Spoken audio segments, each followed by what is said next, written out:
Peggy 16.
くれる。どこまで行っても離される。ここであの子が負けたならライブで応援できないぞ。走れ走れ走れ馬娘、本命穴馬かき分けて。走れ走れ走れ馬娘、追いつけ追い越せ引っこ抜け。この度ピンクルシリーズをどう盛り上げるかという問題につきまして慎重に検討を重ねてまいりました結果、本日のランチメニュー、メインは人参ハンバーグと焼きそば、副菜は角砂糖、バナナとリンゴはデザートに入るという結論に達したのであります。トレーナーの皆様におかれましては何卒ご理解のほどをお願いいたしますとともに、私の好物はラーメンと餃子です。差し入れに関しては24時間年中無休で受け付けておりますが、人参も好物だということも重ね重ね申し上げる次第であります。さあ夢の舞台ウィンタードリームトロフィー、各馬娘ゲートインから一斉にスタート。サイレンスシスターが後続の17人を引き捨て第1コーナーへ。4馬身ほど離してマルゼンスキー、ダイワスカーレットが続く。第2第3コーナーを回って第4コーナーにかかったところで先頭は依然サイレンスシスター。おっと後方から猛烈な勢いで走り込んでくる馬娘がいるぞ。スペシャルウィークスペシャルウィークだ。さらに玉のクラスが上がってくる。夢のレースの終焉はもうすぐだ。走れ走れ走れ馬娘、本命穴馬かき分けて。走れ走れ走れ馬娘、追いつけ追い越せ引っこ抜け。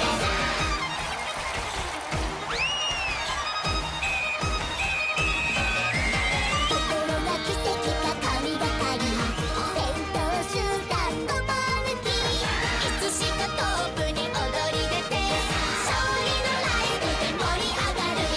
走れ走れ馬娘、本命穴馬かき分けて。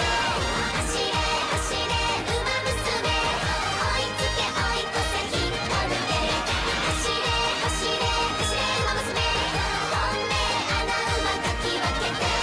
走れ走れ走れ馬娘、追いつけ追い越せ引っこ抜け。走れ走れ走れ走れ走れ馬娘、本命穴馬かき分けて。走れ走れ走れ走れ走れ馬娘、追いつけ追い越せ引っこ抜け。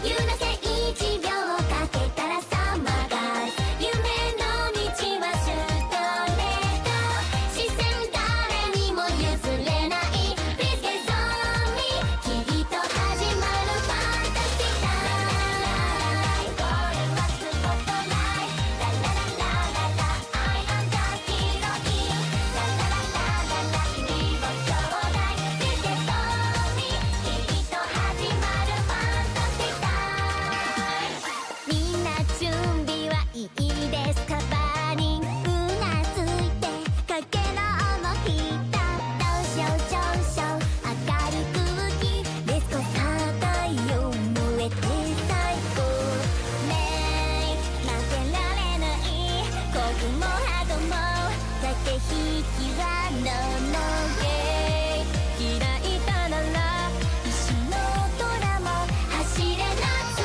の羽許せ1秒かけたらサマーガール、夢の道はストレート、視線誰にも譲れない Please get on me、 きっと湧き立つファンタスティックタイム。これはスポットライト、ララララララ I am the hero、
scream.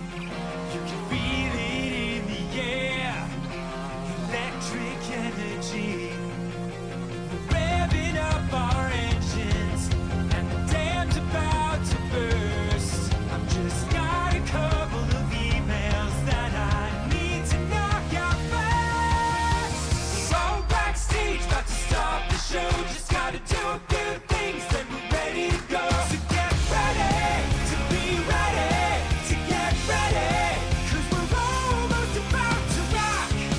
We're gonna make you scream eventually. Just wait and see. Now get ready to be ready, to get ready.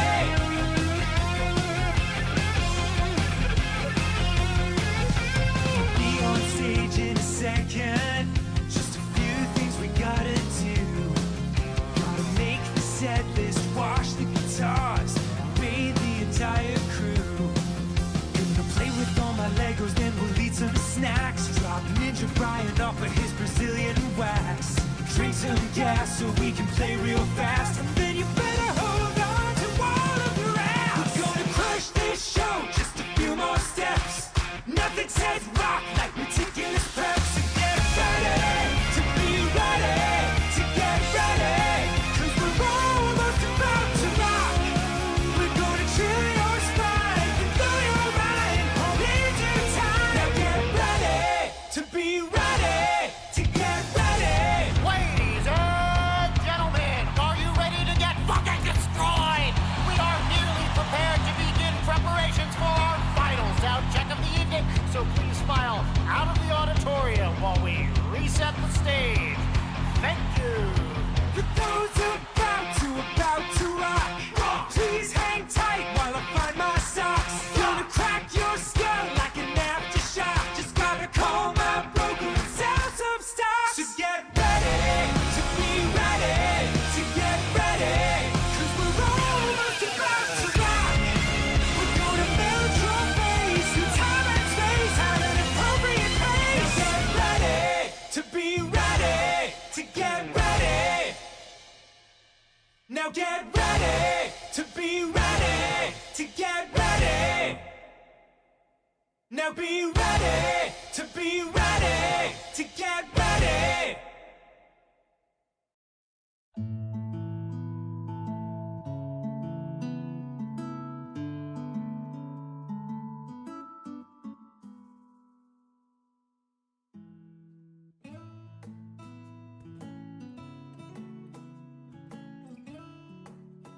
Good afternoon, everyone. How are we doing today?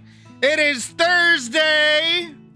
I have not had any energy yet, but I did, in fact, have a refresher this morning. So that's probably where this energy is coming from. How we doing, people? It is 5:02 p.m. and I am hyped to keep working on this fucking animation.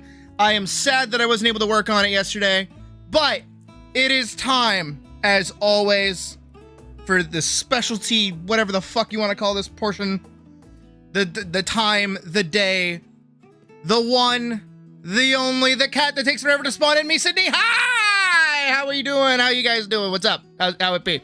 How are we doing? It is a day to work.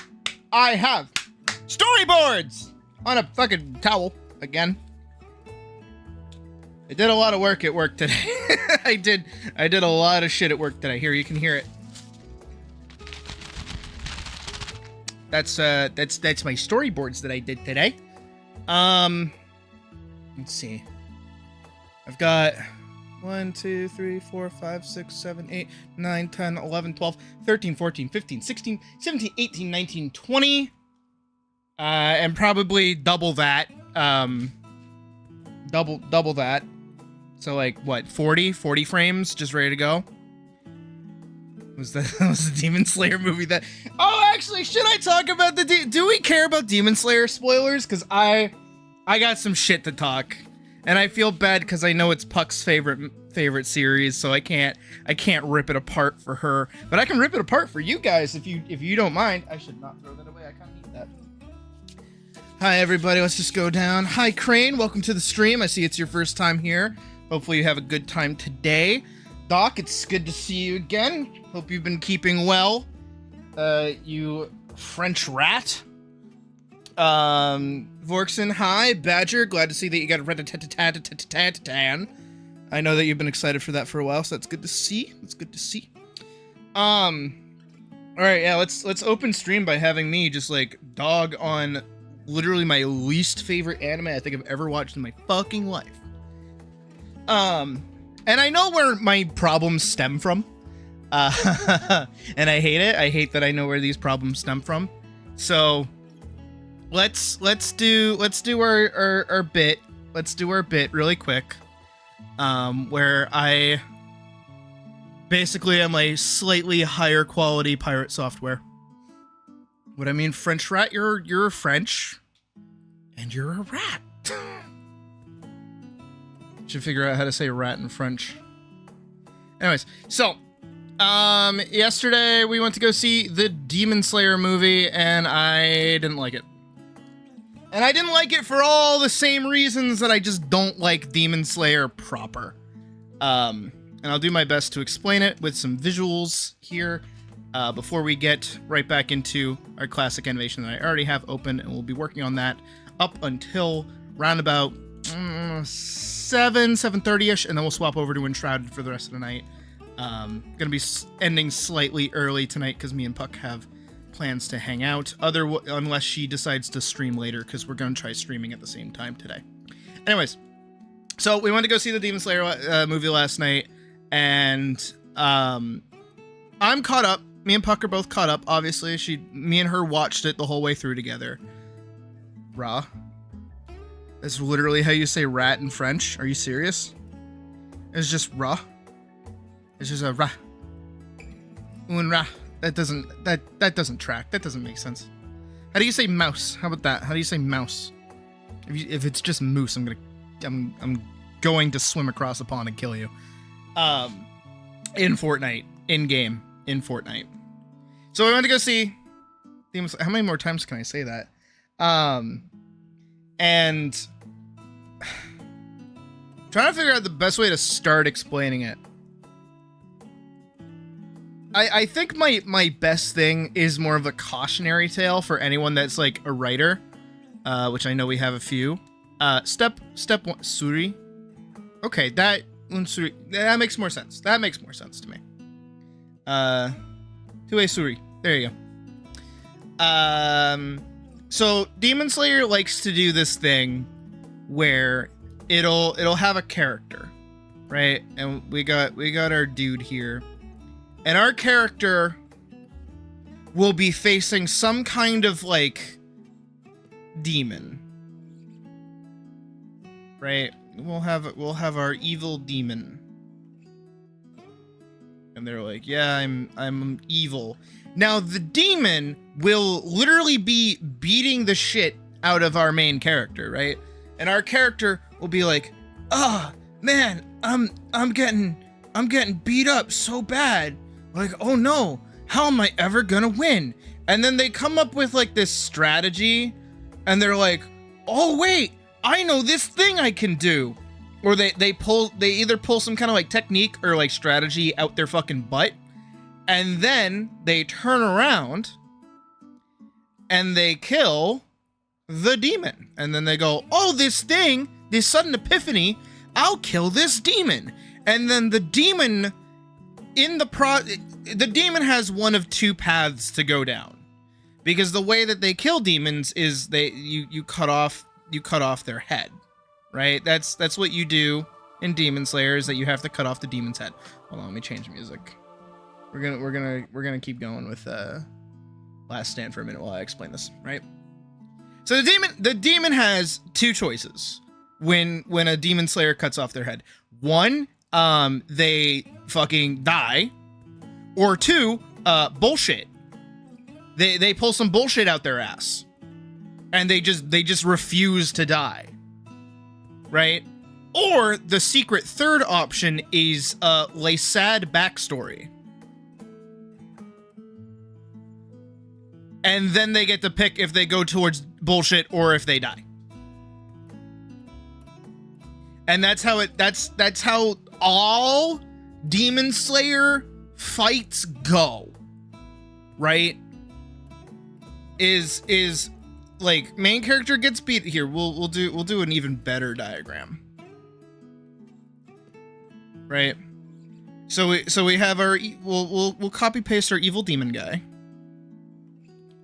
So evil demon guy.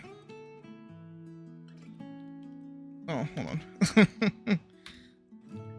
Evil demon guy will be beating the shit out of our hero. Whoever our hero is, it doesn't matter who it is. If it is a Hashira, they will have their ass beat but not killed. If it is Tanjiro, he will have his ass beat, not killed, but also like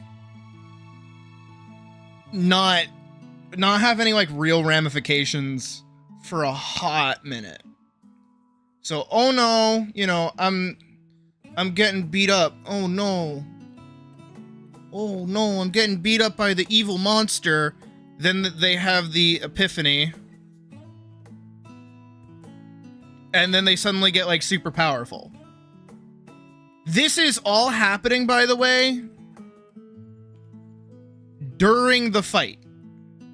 All of this is happening in the fight. There is a fight going on. These two forces are beating the shit out of each other, and they are currently fighting. This epiphany, whatever this epiphany is, does not happen outside of the fight. This epiphany, if it is like information that is important to the main character, it does not get explained to us until it's in the fight. And that bothers the fuck out of me. I think the best example is literally Tanjiro versus Akaza, right? This is like the big fight of the movie. And this fight was so ass. This fight was so bad. And I'm not talking animation. The animation for this film was fucking phenomenal. I'm not smacking that, but that's the reason people like it. But nobody really thinks about the writing end of things and how bad the writing end of things is. So if you don't want to get spoiled for Tanjiro versus Akaza, don't listen, mute the stream. But at the same time, I'm going to be drawing it out. So, but even still, you can assume by this chart that applies to every Demon Slayer fight in the entire fucking show, every single fight, does not matter what it is. You can assume what is going to happen. Because what happens in the Demon Slayer movie is that Akaza fights Tanjiro and actually Giyu as well. So Giyu and Tanjiro are fighting Akaza. And he's big bad evil demon guy, super strong. He's got some bullshit power that basically makes him like able to read the fighting spirit of the person that he's fighting. And legitimately, his power's kinda cool. And the way that Tanjiro deals with it, also kinda cool. Like, I'm not gonna lie, it's kinda neat. But at the same time, the author and the people behind the movie did not do the proper legwork to build up to the point where Tanjiro gets his little epiphany. So Tanjiro's fighting the Akaza. You know, we'll give him like whatever like face tattoos he has, and he has like arm tattoos or whatever. So he's fighting Akaza, and the whole time Tanjiro is thinking about how like Akaza's basically able to dodge everything, and all of his attacks are perfectly like pointed at weak points of the opposite fighter. And Tanjiro's searching his head and actively trying to think about what could his power be? How can I beat him when he's like one step ahead of me all the time? How do I do this? You know, he's got well, and we watched it in Japanese, so he didn't have like the over the top anime dub voice, and the voice actors did an amazing job as well. Again, from a production angle, Demon Slayer is fantastic. The second you get into the narrative and the structure of everything, it's really bad, which is why I don't like it. So they're fight, and there's a moment where Giyu and Akaza are just fighting on their own, and Tanjiro's off in the corner standing there with his sword ready, and he's like, what do I do? What am I gonna do? Man, what am I gonna do? And he has this like flashback to a conversation that Tanjiro had with his dad. And Tanjiro's dad has been like a recurring character slightly, but the only things that we really know about him is he knew a dance. He was really good at some like ancient Japanese like symbolic dance that involved the fire, and he would dance around, and this is where Tanjiro gets his power, the Higakami Kagura, which is just sun breathing style, which is the power of the sun, the thing that kills demons and vampires, yada yada. This is the only thing that we really know about his dad, is that his dad was really good at this dance. And the dance would go on from morning till night for a full day, and it would not stop, and it would be this whole like ritual thing that his dad would always do. But his dad was sickly and was getting old, and then passed away at some point before the story properly started. And so he's having this memory of his dad, but apparently during this memory he also is like, wait, my dad once told me that when he's doing the dance that was like super important to me, like learning how to swing my sword like really good, he actually talked about this brand new concept called the transparent world. And what that is, it's basically just like losing yourself and not being or thinking or doing anything. And then also on top of that, like, I remember this one time my dad took me with him to go see this bear that was like in the forest. And then my dad cut the bear's head off, and he's like, someday you'll know how to see into the transparent world so that you can kill monsters or whatever, son. Because that's how that works. And then Tanjiro has his mid-fight epiphany while he's just fucking standing there while Giyu and Akaza are fighting. And he's like, I have to go into the transparent world. And then he just like does it. He just like, he goes Ultra Instinct, like unironically. Completely nullifies his quote-unquote fighting spirit. And because of this, he's able to beat Akaza. He manages to beat him. He cuts off his head. He pulls off some sick move. It's really fucking cool. It's awesome, right? Hype fucking moment. Genuinely hype moment, because it's like, yo, that's sick. He went Ultra Instinct. I'm still pissed off that it's like mid-fight epiphany, and this whole sequence that we had that was really important to like him learning this shit was never brought up before, has never happened in this entire series before, is brand fucking new, but okay, sure, whatever. And then guess what happens? Look at our chart. Also, hi Barrakiel. Yes, I'm talking about the Demon Slayer movie. Look what happens. I want you to guess what happens. Does Akaza, after having his head properly cut off by Tanjiro, die? Go into a sad backstory? Or pull some bullshit that he doesn't die? Which of the three do you think he did? Vote now on your phones.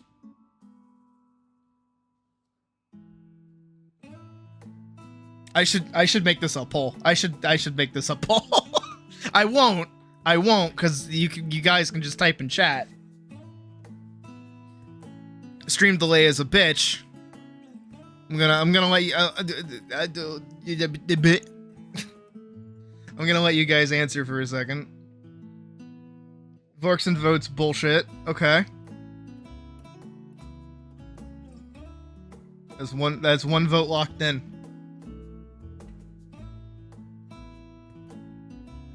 I hate this movie. I hate this movie because it's like, oh, Demon Slayer is so close to being good, but it doesn't do anything. Really bothers me. It really bugs the fuck out of me. And I have another fight that I have a bone to pick with, and it bothers the fuck out of me as well. Because Demon Slayer has this structure, and it also has another structure of undermining a character's achievements. And I hate that. I hate that it just can't let a character just win. There we go. Answer always when it bullshit when it comes to demon not dying immediately. Yes, but okay, yeah, spoiler. So all three happen. Hey, Raymond. All three of these happen. So step one, his head disintegrates, but there's some bullshit where his body is still moving, but his body doesn't really fight. Instead, his body then goes on this like fucking Lasad backstory, and it just like talks about his whole past and how like, oh, when I was a kid, I was trying to take care of my sick father, but like I had to steal because like I couldn't get a job for some reason, but I was like 11 and I was so cool and edgy and I was able to beat up a bunch of adults because I'm so cool and I'm totally not like a 2012 OC made by some kid on Tumblr. What are you talking about? No, I'm so fucking cool. But then like my dad ended up dying anyways, and I could take all the beatings from all these adults or whatever. And then this like Street Fighter looking ass dude is actually like, hello, child who's good at fighting. Would you like to come to my house and also bang my daughter who is sick? And then he like totally took me in and was like gonna let me be part of the family. But then, you know, years down the line, for whatever fucking reason, they get poisoned, just like in a freak accident.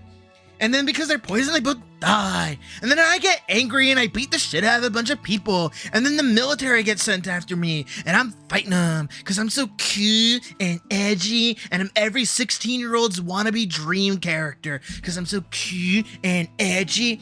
But then what actually happens is that Muzan finds me and I'm like so crazy strong, even though I'm just like a dude, and he makes me into a demon, and then I just get to kill people all the time because I'm so cute and awesome. And that's like his whole backstory. And by the way, while he's telling this backstory, he is still decapitated, and I'm not joking when I say his head was like a sphincter. His head was a butthole, while he just like stood there with his fucking vest and like rippling muscles. He's just like, he's getting like swirled around in like these thoughts while he's just a legitimate butthole.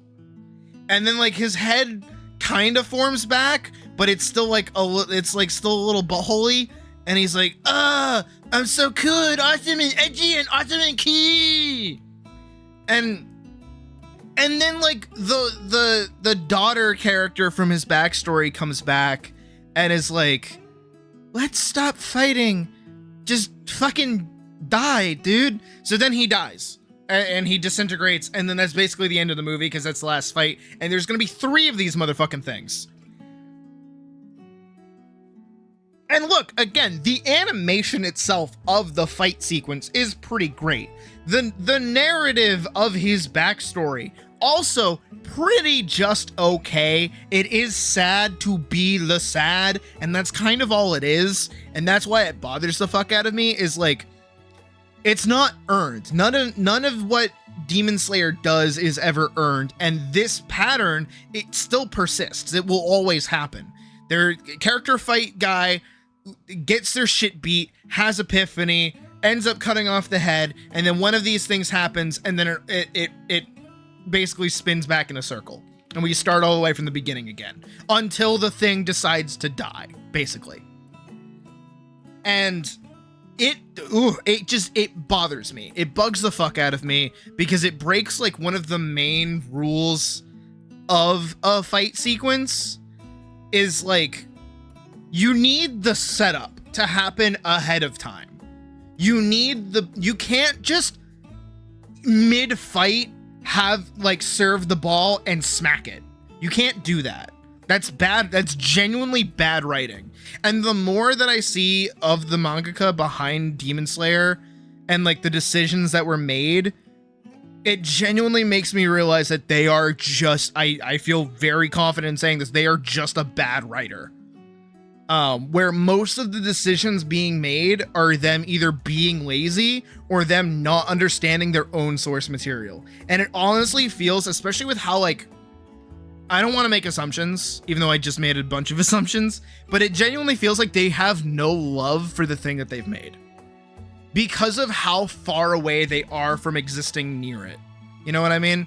I think because not a lot is known about the mangaka. Even their name is like a pen name. And they're well known as being non-binary. They don't go by male or female pronouns. They go by they, them. Which is like, power to you, queen. Same here. Like, I feel you. At the same time,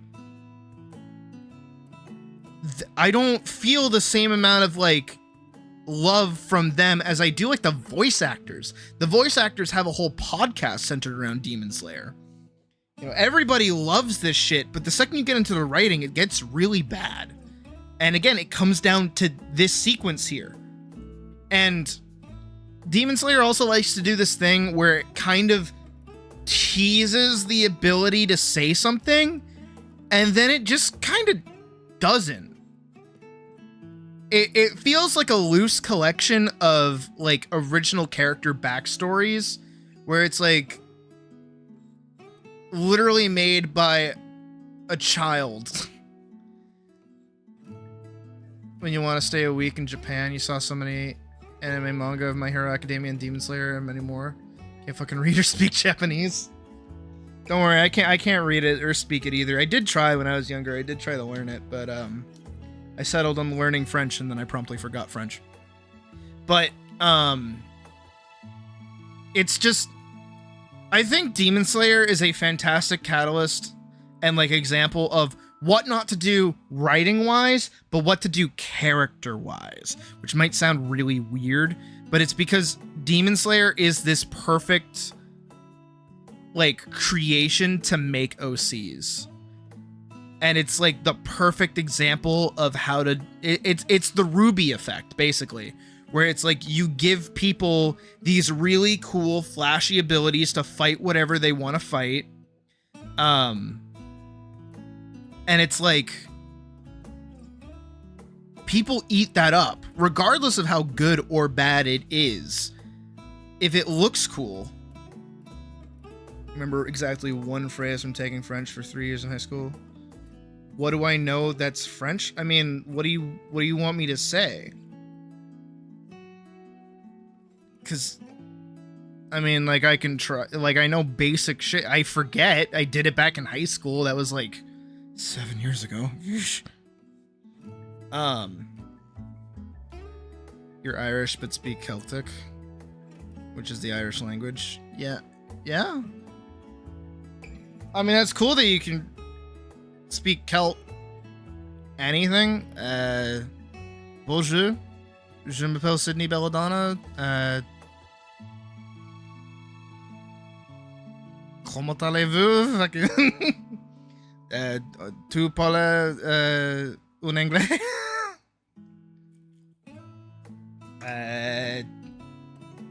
Biblioteca. I don't fucking know.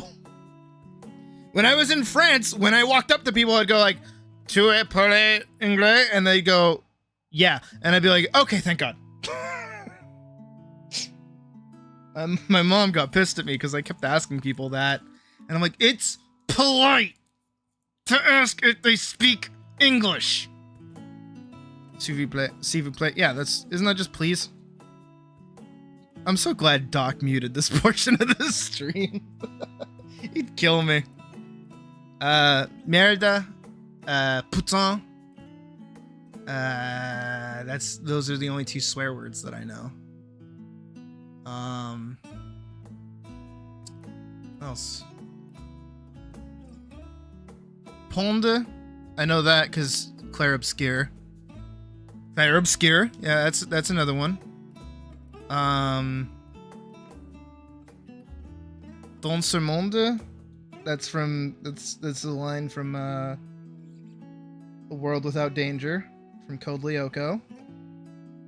I don't fucking know.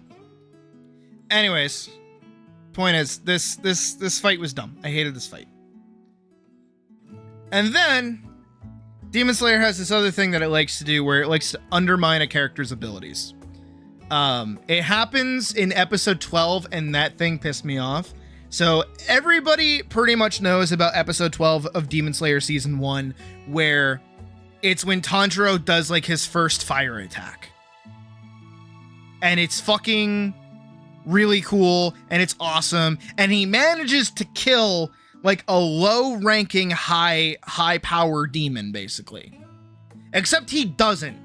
When he cuts the thing's head off, it's actually a spider and it has like a string tied to its head to the rest of its body. And it's like, ha ha ha, I'm actually way better than you and you never actually beat me. And then somebody else comes in and kills him mere seconds afterwards. Doing this is unnecessary. None of this needed to happen. But it undermines the talent and the strategy of Tanjiro and removes his win. Same thing happens in the movie when it's Zenitsu versus whatever the fuck his like adoptive brother's name is. Because I'm sorry, the character assassination of Zenitsu between the movie and the anime is insane, because they basically gave him an off-screen character arc where he just got to be really cool. And he got to be really cool. Like, here, I have a still. I'm pulling up a still of him. I'm sorry if I can get a better fucking quality image. Holy. Why are they all so small? I'm sorry, this fucking glare that he gives is fucking awesome.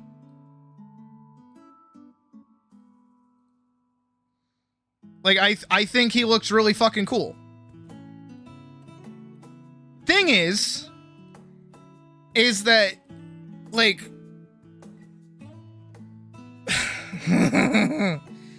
Zenitsu's whole thing is that he couldn't, like, master any of the other forms of the thunder breathing style, right? So he only knows Thunderclap and Flash, which is the first form. And all that is basically, like, a cool magical battle jutsu style of I draw my sword after dashing in really fast. That's all it is. It's really cool. It's really flashy. He uses it a couple of times throughout the series. It's literally his only move, and it's so simple that he's able to use it in a variety of different ways. He is probably one of the better-ish characters, even though up until this point of being a fucking badass for the movie, he's a sniveling crybaby and just screams his head off and is super fucking annoying. Once he's whoever this guy is, this is a different fucking character. Once he's whoever this guy is, I'm rooting for him. I think he is cool as fuck. And then his adoptive brother, who becomes a demon. Wonder if I can find demon? Demon brother. How about that? Demon brother. This fucking goofball. Here. So this is like, he grew up with this guy. He's like also a user of the thunder form, but he couldn't learn the first form, but he learned everything else. And it's like, okay, cool, awesome. So he is by and far, in all technicality, on top of being a demon, not only just a demon, he's an upper moon demon, one of the strongest demons. I feel like the entire Zenitsu arc feels similar in the manga. He just locks in out of nowhere. Well, I mean, his reason for locking in makes sense, but there's no, like, build-up for it. Again, Demon Slayer likes to do this thing where it likes to pretend like it's saying something when it fucking don't. And that bothers the fuck out of me. Because we could have seen, especially over the course of, like, the whole of the anime or even the manga, we see him slowly become a more competent and confident fighter. Because we know, hey, you know, I have to agree with that one video I watched where it's like, hey, we know that when Zenitsu falls asleep, he's super fucking strong, and he's also really cool, and he's really awesome, and right? Would be awesome to see him struggle to put himself to sleep. Like, he's trying to knock himself out so that he can go into this super badass mode to help people, but he can't fall asleep because he's so fucking stressed or he won't put himself out. So then he has to man up and be a bit like actually like go and do the thing. That would be so much cooler, but instead he just like he gets some off-screen time and comes back better. Which is lame and useless. I want to see character progression. Where is my character progression? I don't care if you tell me that he got serious. I don't care if you tell me he gets a really cool mastery form that he made up himself. I don't fucking care. I want to see him learn to do that shit and then have the payoff afterwards. That's what I want. I want that. Demon Slayer teases that. It's like a cat toy right in front of my face, and I'm trying to grab it, and the Demon Slayer's like, no, you thought you captured it? Nope. Oh, you want an entertaining storyline? Nope, not gonna happen. Here's another character with sad backstory whose parents got murdered. Shusha! Try and fail, then it is just to be told, yeah, he trained over behind that, but no, literally! Show don't tell! My God! But anyways, so they fight, right? And this guy is literally killing Zenitsu because he has all these other forms of lightning powers that admittedly are kind of fucking cool because they're not outright like deadly slashes. Instead, they're like burn scars, like getting hit by actual lightning. So his body is like cracking and, you know, his body's getting all fucked up because these lightning strikes are hitting him. It's really fucking cool. Like, those are cool moves, and it's kind of interesting, and it all builds up to basically Zenitsu getting, like, beat the shit out of, getting sent down a thing, and he's like, fine, I'm gonna use this super cool, awesome ability that I made up myself. I made this ability. Zenitsu made a style. He made an ability. He made his own thing. Right? I really gotta hammer that home. He is, as far as I know, the only character in Demon Slayer, as of right now, that I know of, again, I gotta say that, because I don't follow this shit very closely, to have made a new, like, form for a breathing style. That's pretty fucking impressive, apparently, because he came up with it, and it's effective. He uses it for the first time that we've seen on screen, and it's like this cool lightning dragon thing, and it's fucking awesome. But also, by the way, none of the effects are real. None of the effects. It's just like supposed to be like it's not real. None of it actually happens. It's just how it feels. None of the cool animation bits are real. There's no actual fire. There's no water. None of that happens. Fucking again, the writer's incompetence at every single turn and their lack of understanding of what they made is harming the Ultimate series. Because I'm sorry, when we see the cool fire wheel spinning thing and all the sparks are going everywhere, fuck off telling me that that's not real. That's happening right there. But also you kind of gotta explain that a little bit. Dude, come on. You can do it. I believe in you. You can come up with some bullshit. Anyways, he uses this ability, fucking murks this guy, beats the shit out of him. This guy, deado, done deal, decapitated, one slash, done and over with. Fuck yeah. And it's good because this guy's gloating, and then he actually, this is the other good part, is that this whole fight, genuinely, this whole fight actually doesn't follow the bullshit. It don't. Because guess what? The epiphany is not an epiphany. Zenitsu goes, I've had this for a while. I'm not learning this for the first time. I'm not trying this for the first time. This is what I learned when I went and trained. Would have been cool to see it, but it's a special move. It's kind of cool.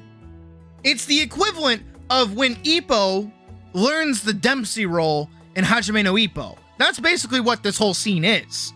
There's no middle of the fight going, wait, I remember this one time my master told me about this special art that I could only use if I did this one specific thing, and now I have to try it for the first time and then I'll immediately succeed at it because I am the main character and nothing can go wrong.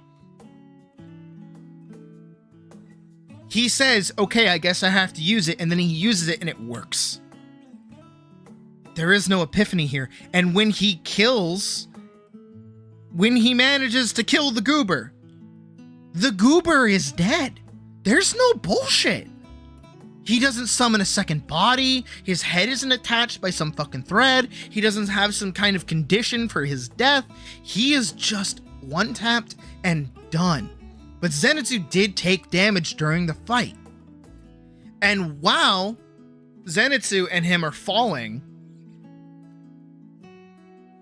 the demon guy, this guy, is able to go into their shared backstory that, oh, we actually already know about it. We didn't need a midway through fight understanding or like Lasad backstory, as all we needed to know about this guy is that he wants to be recognized for his power. He wants to be like needed. And Muzan made him feel needed. And him hating Zenitsu for like being called his equal and not understanding why is like his final little monologue. He's like, I've always hated you. People thought we were the same. People were always comparing us. I'm better than you. And now we'll die together. Because that's like the best I can have. Only to have that denied by another character coming in and saving Zenitsu, which is also fine. That it's a little bit of a Deus Ex Machina, but that's okay. Because Zenitsu is the main character and he's got to get saved. And then it also shows that Zenitsu, through his work as a demon slayer, through his work as being a good person and helpful, has gained him allies that will save him, unlike this guy, who only goes with whoever considers him, like, useful. And once his use is run up, bada bing, right? There's a whole little thing being said here. Demon Slayer is actually providing a slight fucking bit of commentary. It's incredible. I know, it's wild. But uh-oh! Time to have all of that taken away from Zenitsu, because the character that saves him outright says to Zenitsu's face and everyone else around him, yeah, so that guy was like actually super weak, and like a year from now, you probably wouldn't have been able to beat him. You got really lucky that you fought him when you did, because otherwise you were done. Why did you say that? Who are you saying that to? Zenitsu is knocked out. You are saying that to an unconscious Zenitsu just to take away his fucking victory. And that is so fucking shitty. That is miserable writing, because it does it throughout every encounter. It just takes away whatever the characters like are able to achieve. And for anyone that's a writer, don't fucking do that.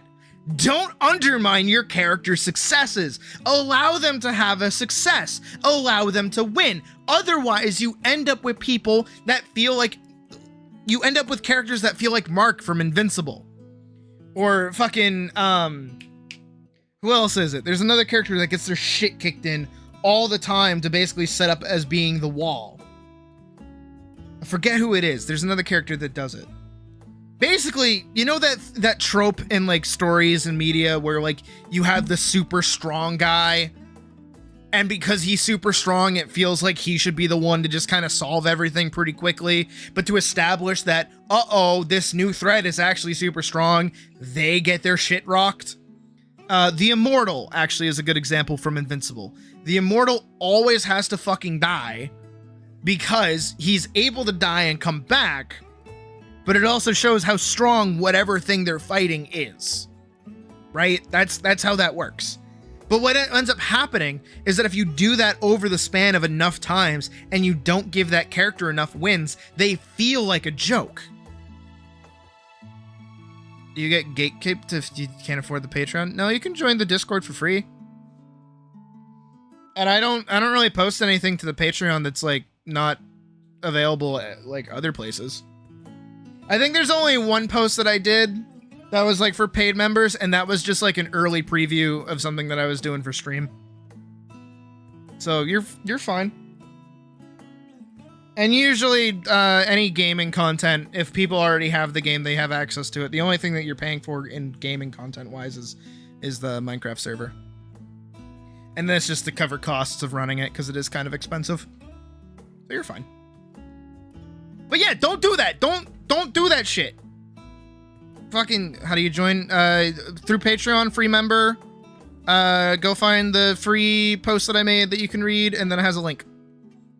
And then answer our poll. The only thing you're missing out on are, yeah.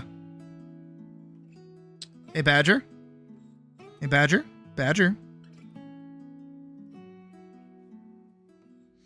You want to show the characters are outright out of their depth because you not just have them outright lose. See, yes, you're right. But at the same time, if they're fighting something that wants to kill them, you have to make a contrived reason for why they're not being killed.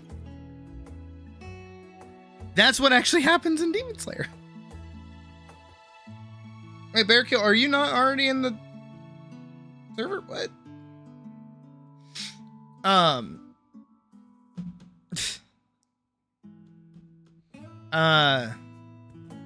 When they first encounter Akaza and he kills Rengoku, the only reason he doesn't kill the rest of them is because the sun comes up. He wastes enough time fighting Rengoku that the sun comes up and then he can't kill them. That is the only reason. But Rengoku is actually a semi-decent example of like being murked. Like being murked for what is it? Like story purposes or whatever. Because he was a strong dude. We see him be strong. We see him stand toe to toe against Akaza, and then he dies. He gets killed.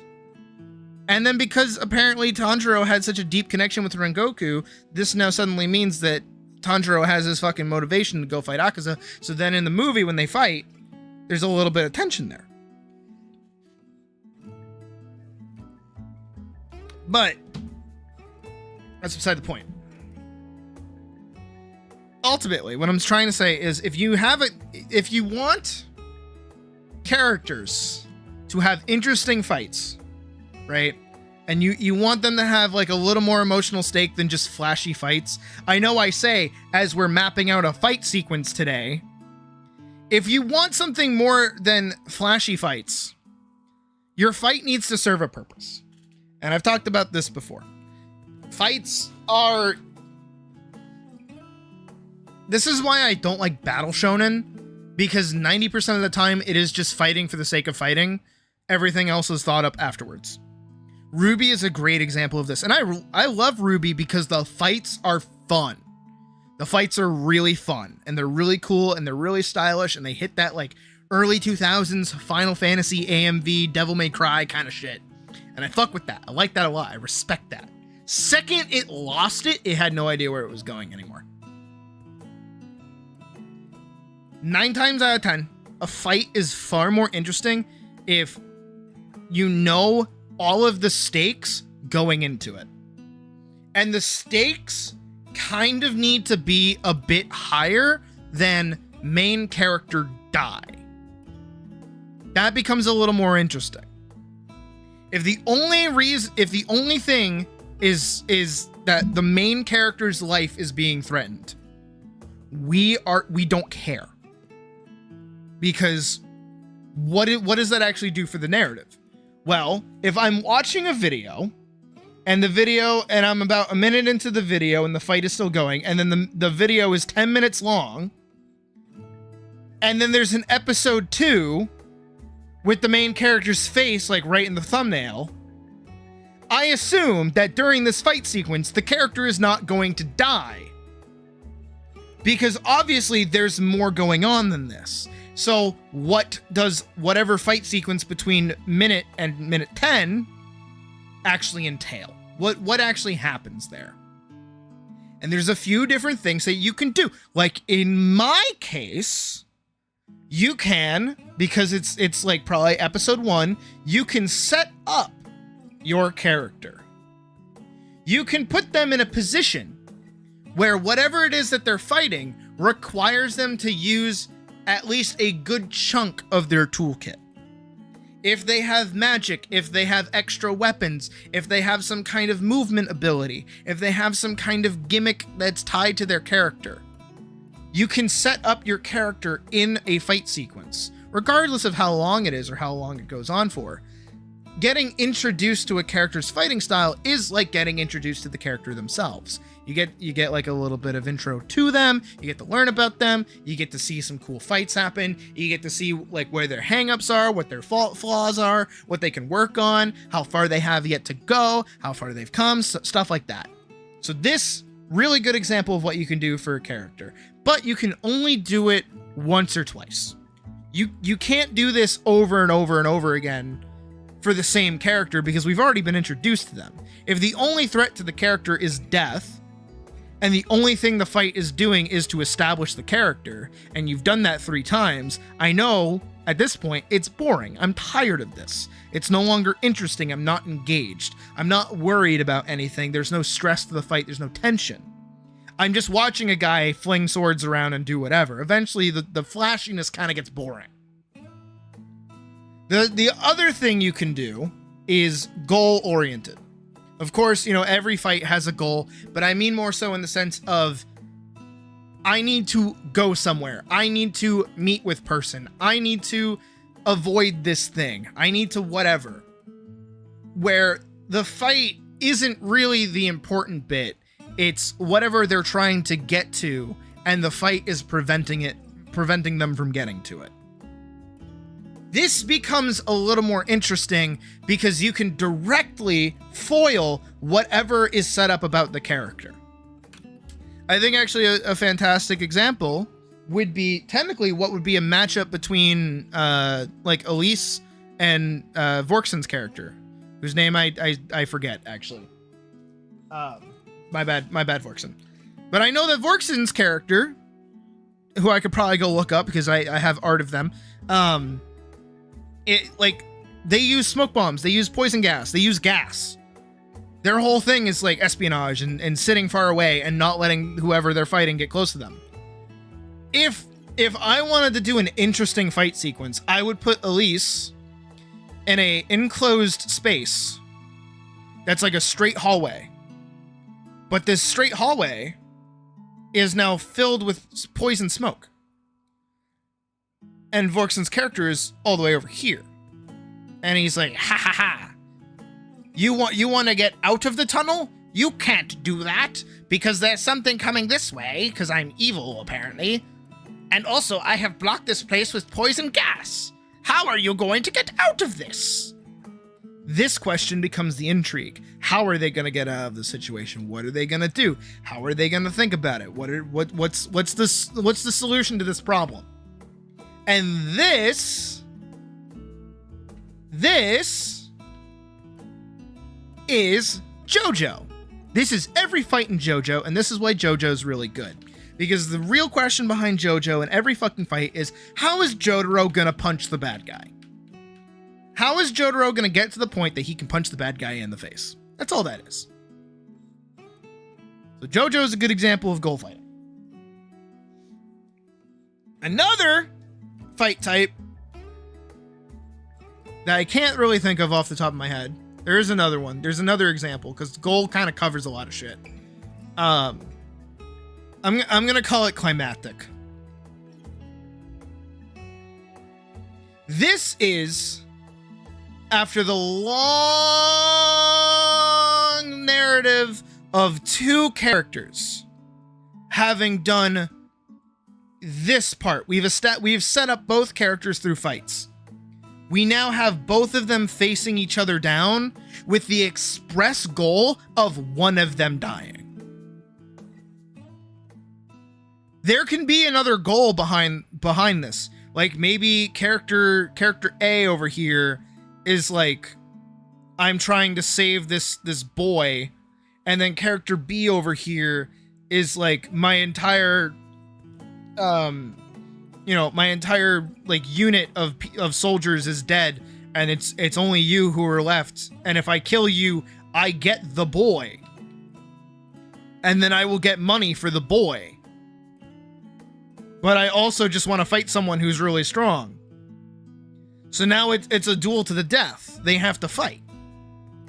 They both want the same thing, but that doesn't matter as much as I just want to fight you. You need this.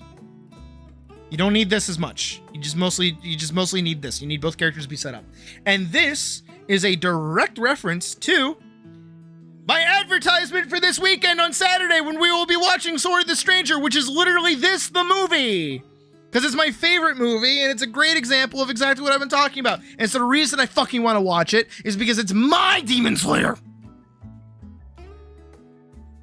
Oh, also, they try to do the Kenshin thing, the Kenshin Himura thing, where it's like Akaza in Demon Slayer is like, the strong must destroy the weak, only for fucking Tanjiro to be like, no, it's the strong's duty to protect the weak.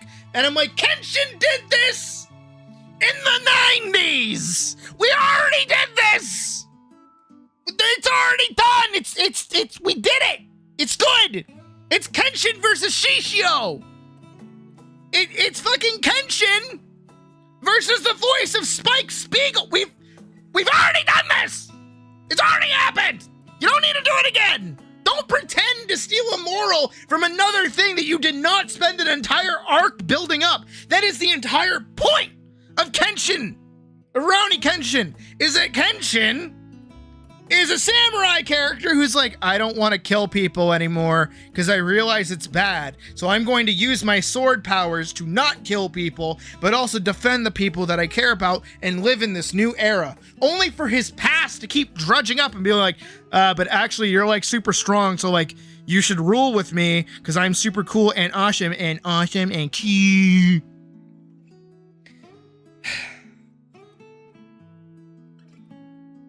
And on that note, actually, Barrakill, good example. It is not bad or wrong to take morals from other pre-existing narratives and retool them for your own characters. That is okay. That is not what I'm saying here. What I am saying, however, is that Kenshin spent an entire arc building Shishio's argument of why the strong need to lead the weak, and why the weak themselves should not have any amount of power. Only for Kenshin to say, no, you're not supposed to subjugate the weak. You're supposed to protect them. You're supposed to be better.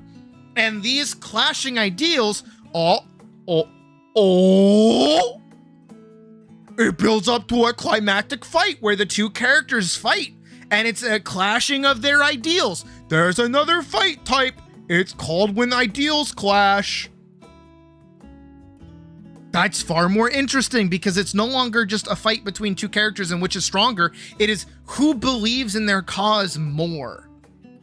Who is willing to go further and push their body further to achieve what they're trying to achieve. This doesn't have an extra child.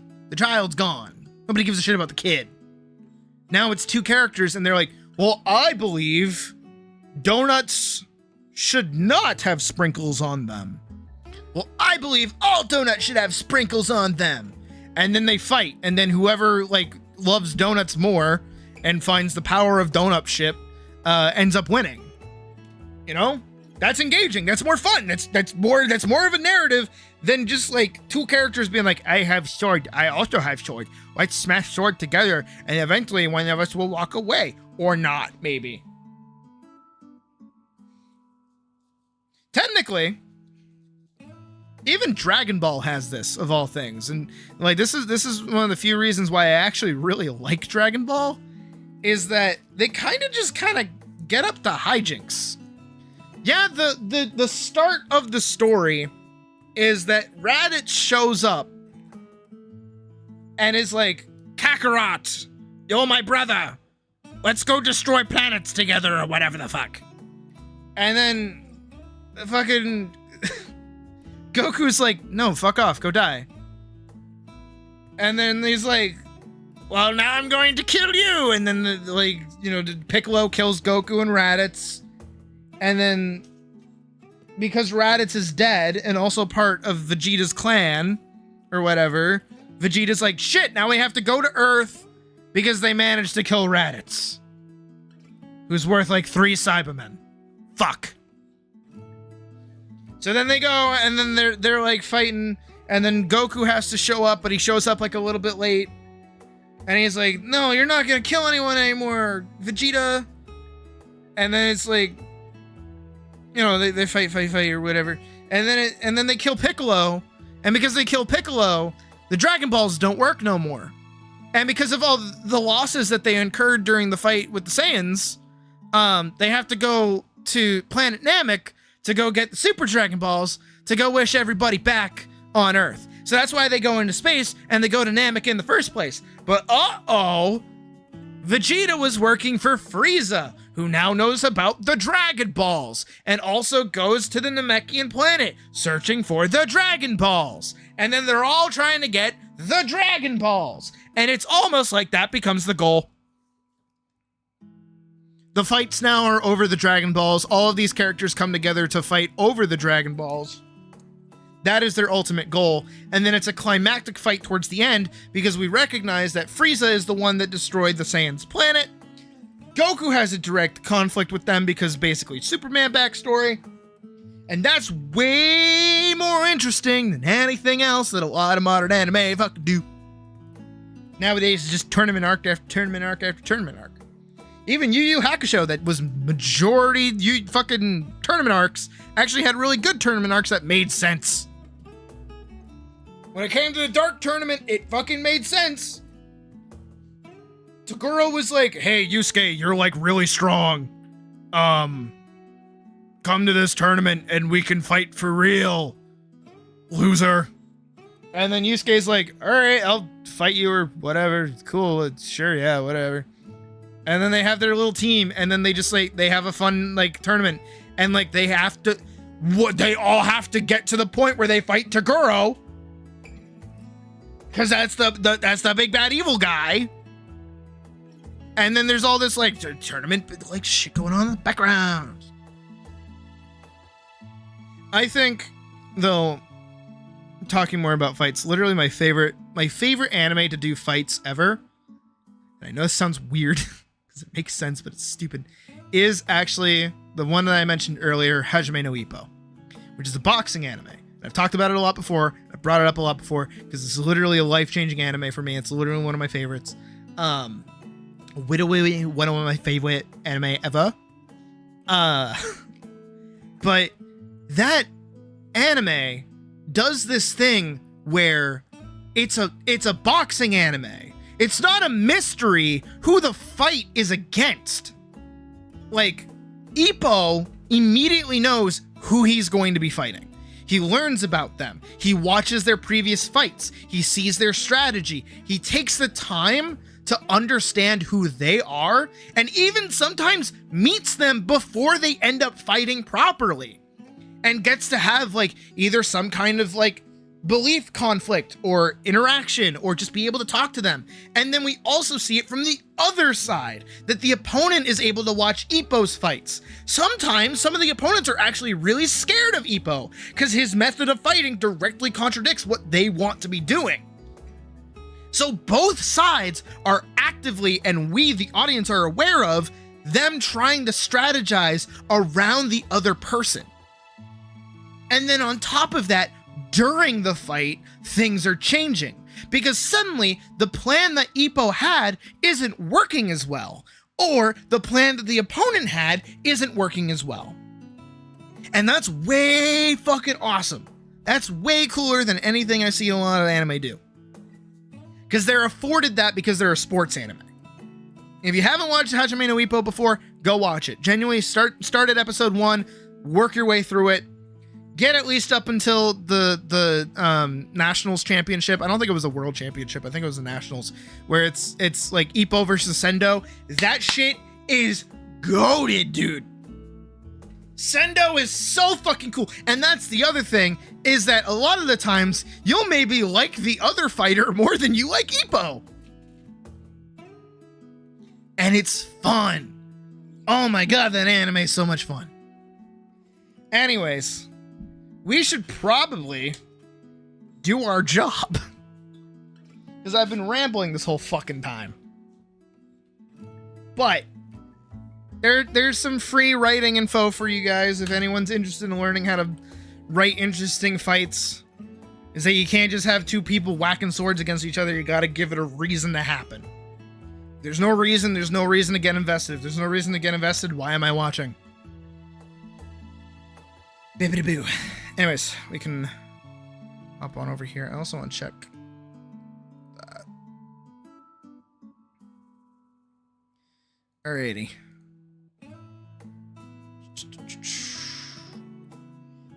Time to do my job.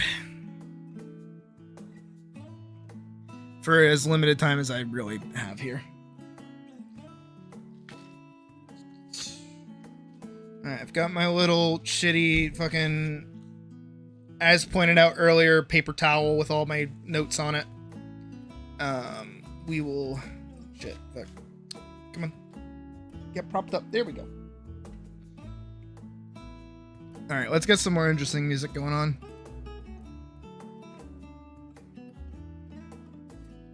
Let's see. Actually, let's do our music.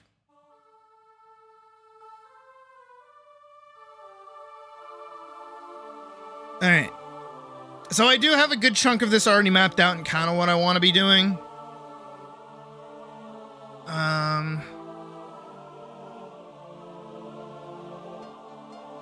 I gotta actually look at it.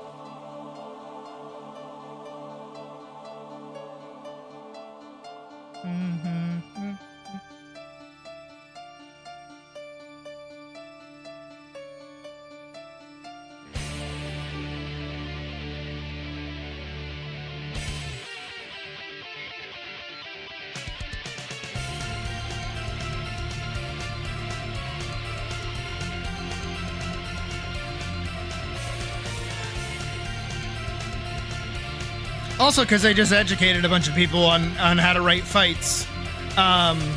For those that have already seen a good chunk of what I'm working on here, what do you think this fight is meant to be? Of the categories I showed.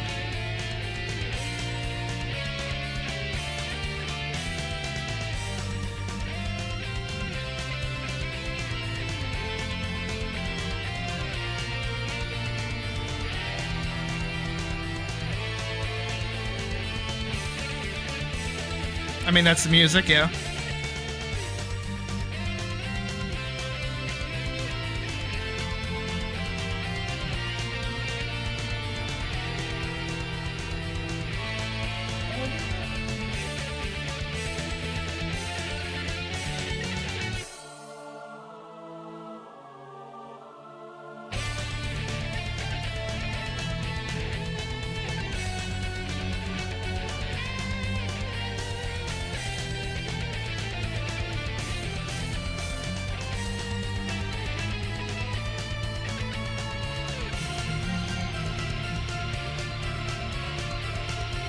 Here, I got you.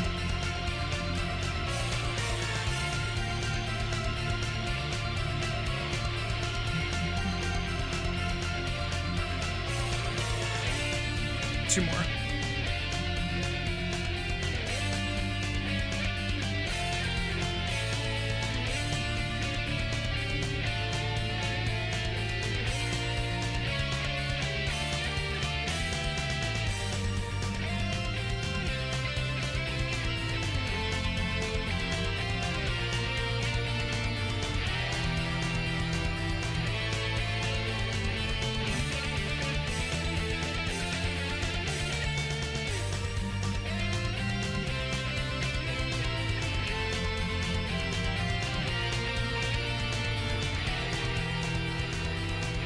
I'm actually going to try to set this to 50% alpha, because this is just meant to be baselines.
I'm trying to map out where I want things to be.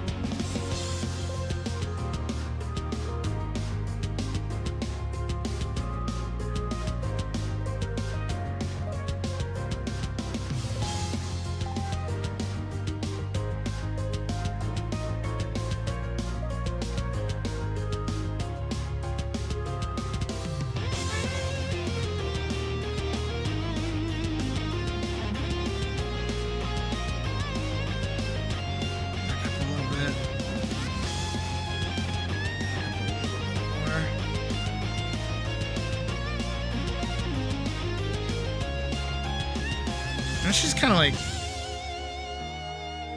dragging a little bit here and there, but it's just camera movements, really.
Shrink this up a little bit.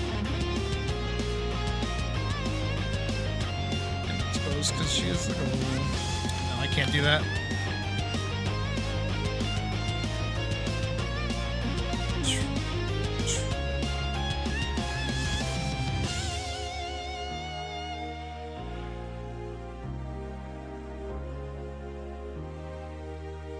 And then I kind of want her to be tucked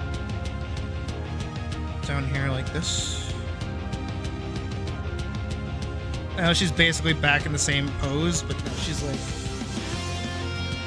prepped here.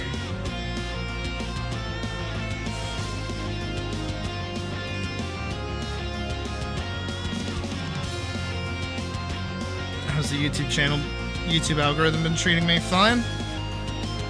I don't know, a lot of new people lately.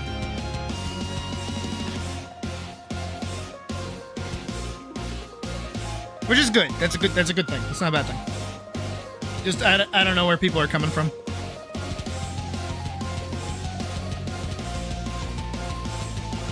We've had a long time like of stagnation, so it's definitely a welcome change.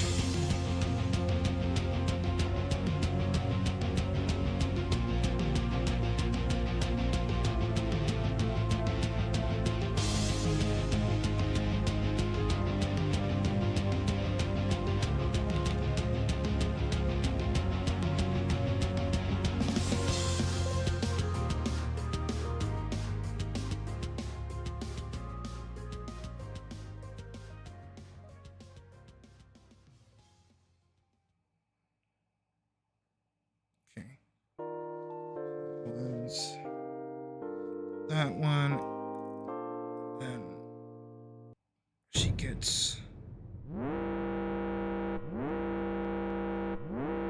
sent back like crazy.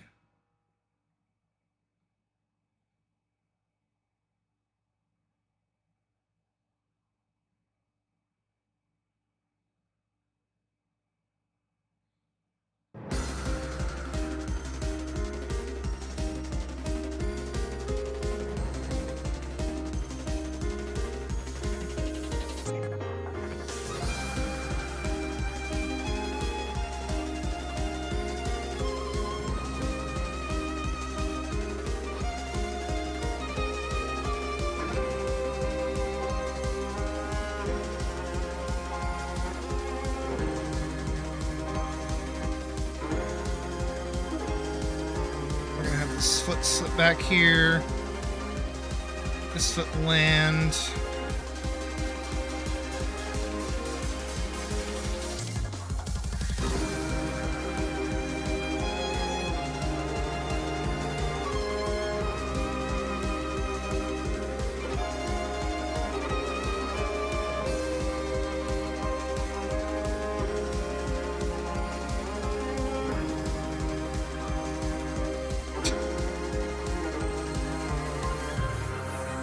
Awkward poses are part of the process. Gotta accept it, gotta accept it. Get that out.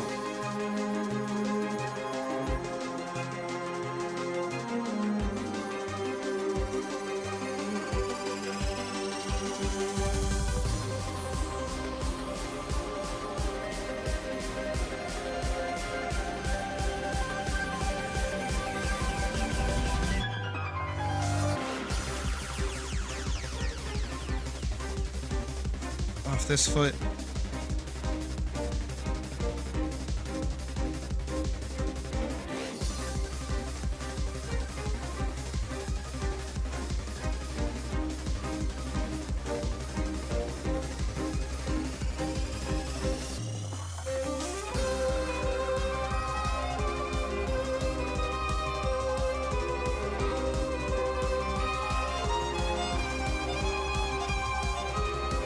Big rotational cut.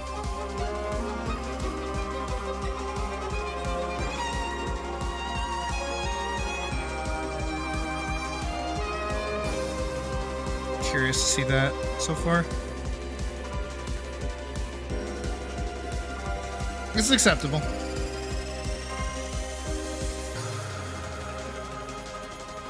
These all need to get shortened.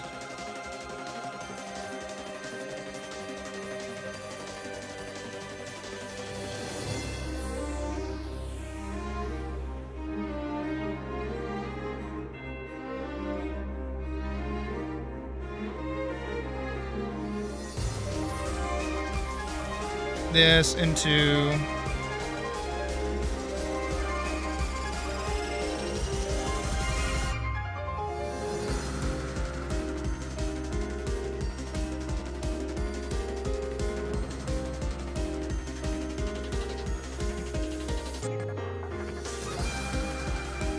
basically a similar pose to where she was earlier.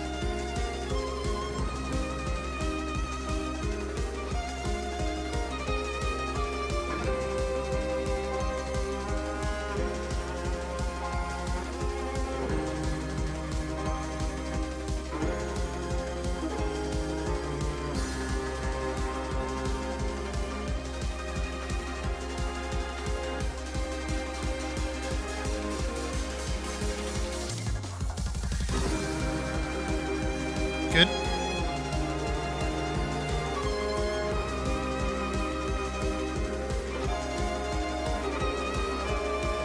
Technically, this should be further back.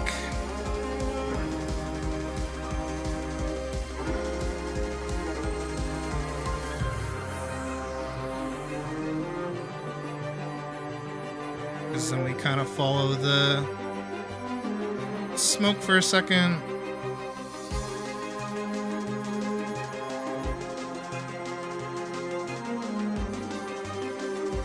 Smoke, smoke, smoke.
of want to like crash into her.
Everything kind of move over this way.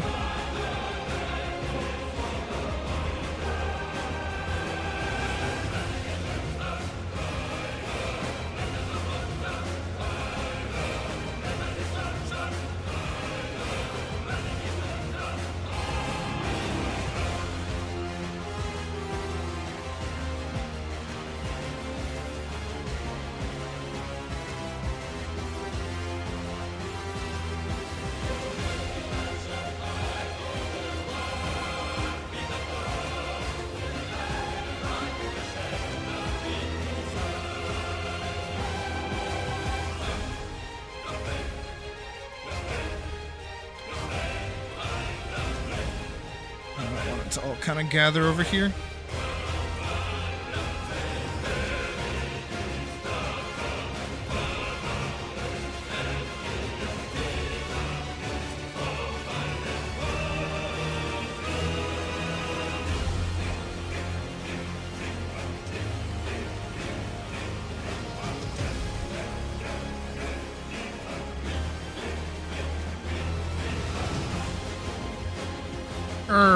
Angry boar.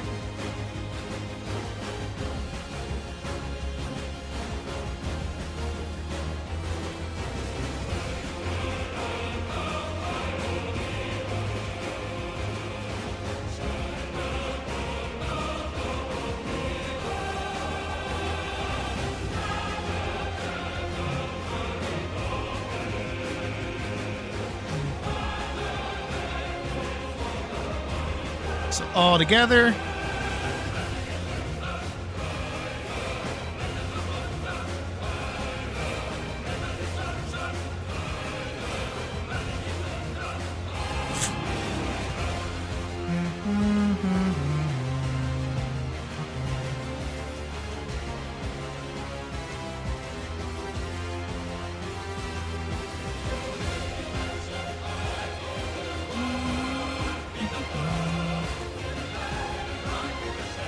So you can see what the fuck is happening even.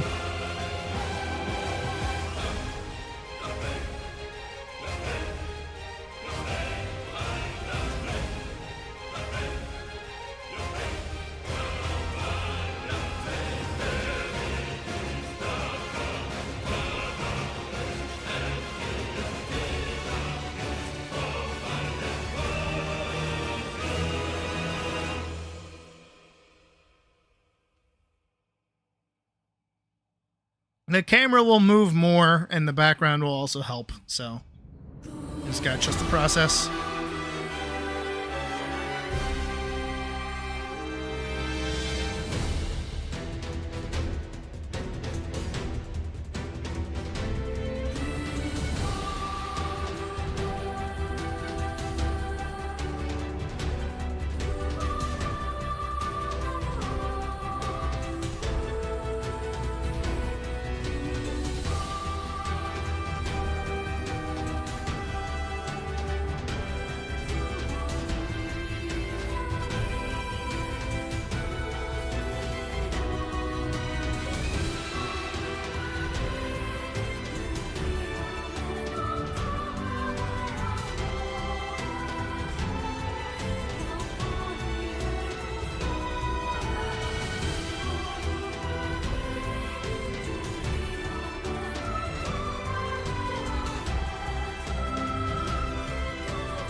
Fuck.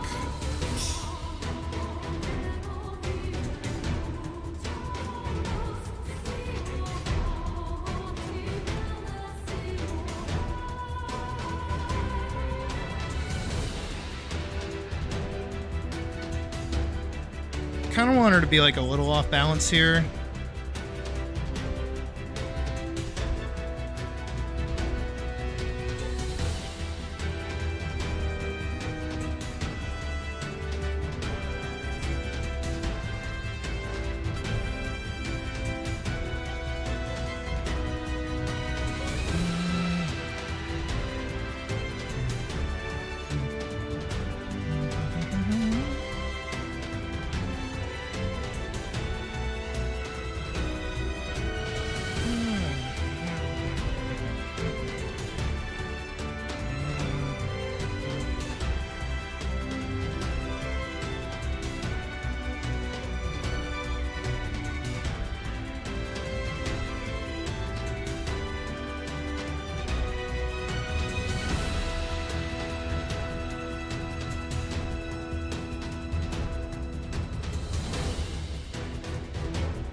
Who would win in a fight, a golem that is a living furnace or a boulder snake golem type thing? I don't know. You pick.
Patience, empathy, kindness, serenity, clarity. Break out, turn the key to a world untold. Life is a maze where the wind whirs. Blah, blah, blah, blah, blah, blah, blah, blah, blah. Sick and tired, normal and no big deal. I'm just quirky note in the symphony.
I think that's...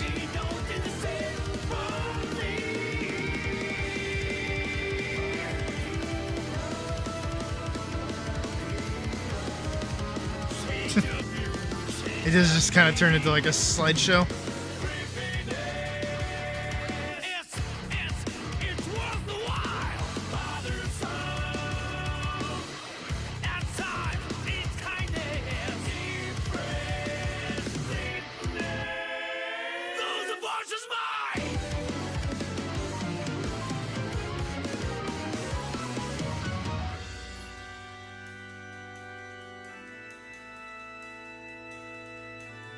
Yeah, all these motions are gonna get really complex.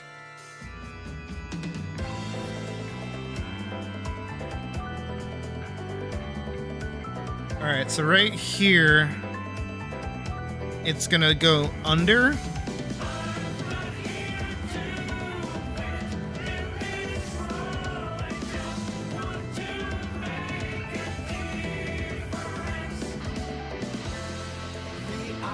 So she's gonna block kind of low.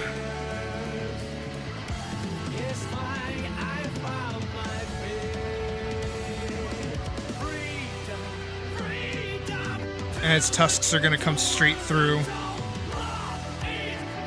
It's gonna be a low like this.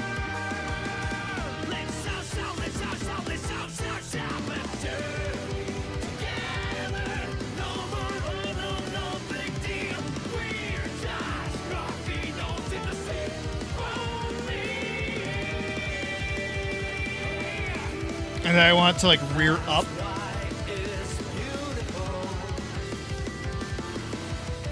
And then it's gonna knock her back.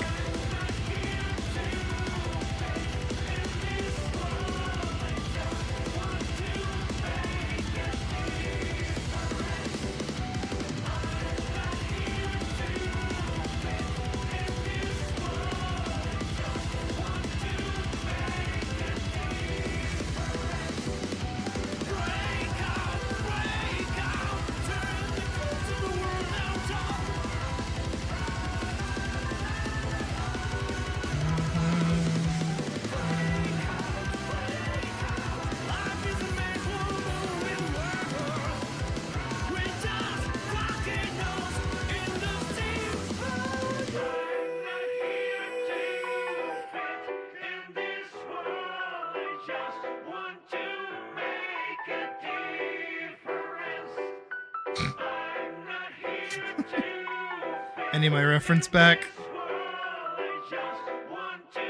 There we go. What does it look like again? It actually looks like how I'm drawing it. Oh no. Ear, nose. It can be like,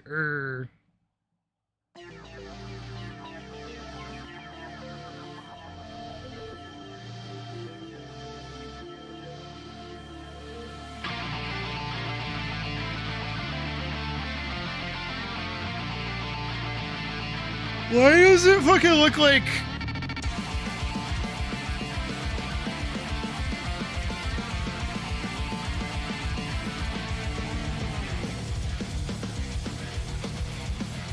Why...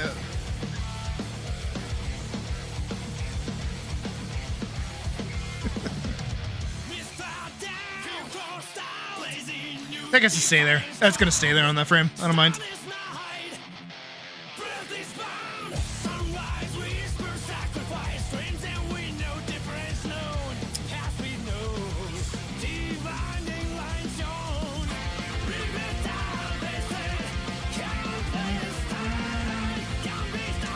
Of course, I did the classic drawing on the wrong layer.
what doesn't change.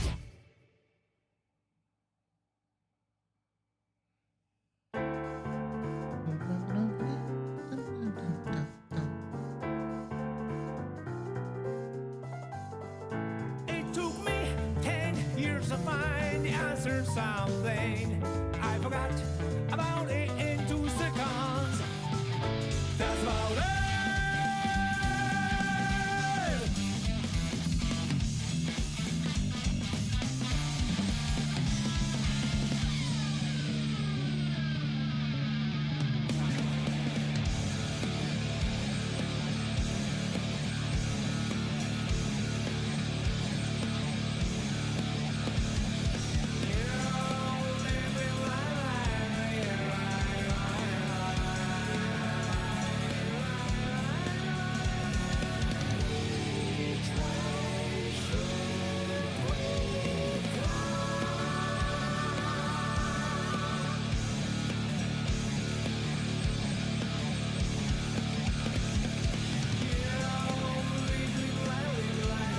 It's crazy that I made it to the end of the thing.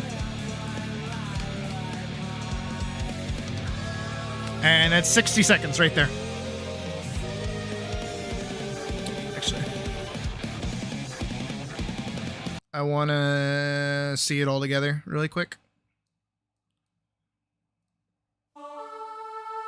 I'm going to have to adjust the camera movements in the beginning of it. They feel kind of goofy.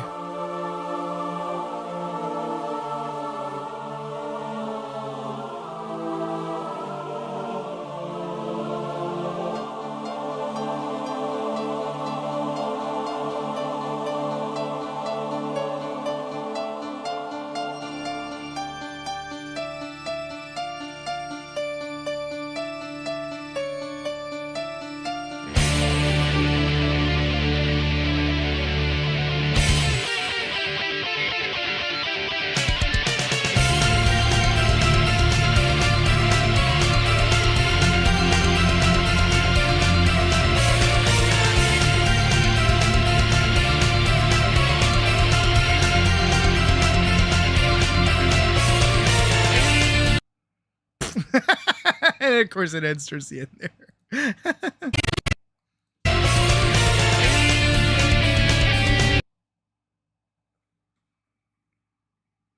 Okay, that's not bad.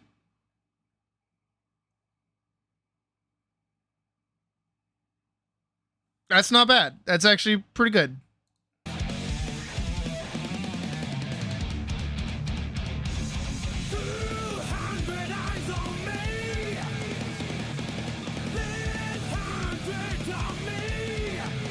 Let's go all the way this far.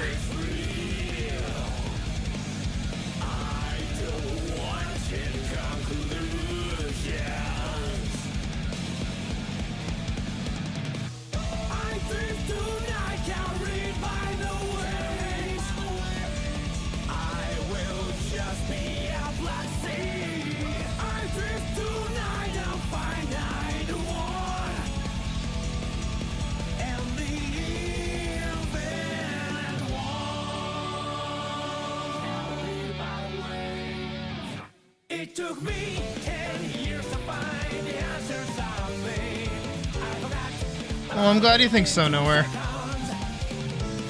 don't have anything that's really important to me. That's why everything is beautiful.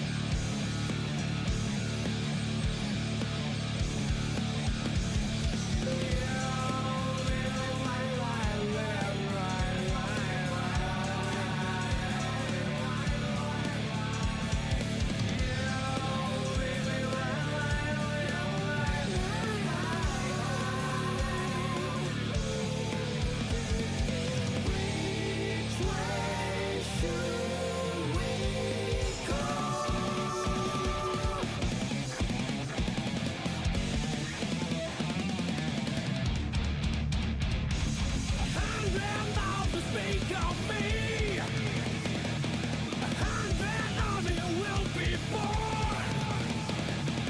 The truth is not always real. I don't want any conclusions.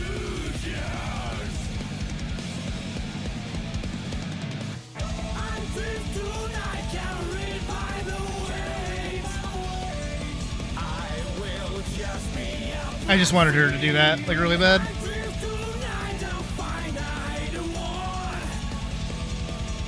And the infinite one. Can you hear it? The pulses of the living. The ironic rhythm is a grand orchestra. It's never the same tone. Who wants to stop this? There can be. When the violent storm is over, blue sky is more beautiful than ever.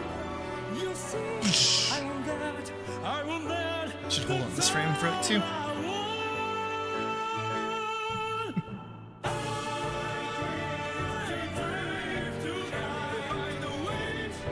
I'll just be a broadcast TV.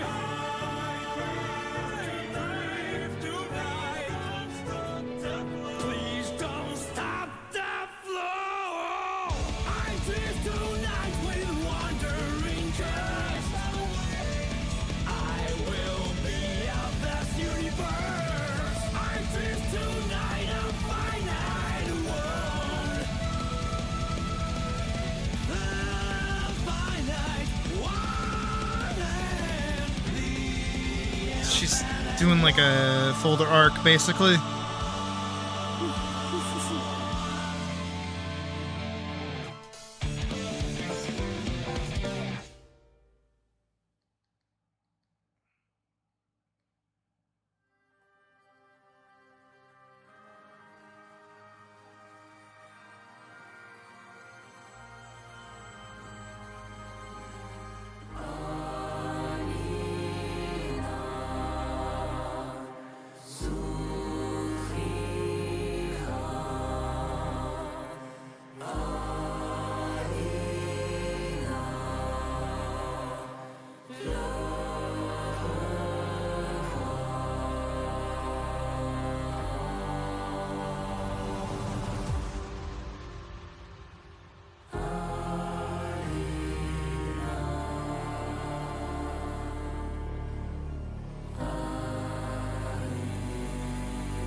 She basically just did like a standing flip, so I think that's kind of cool.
she's gonna force this way.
Like it does as intended.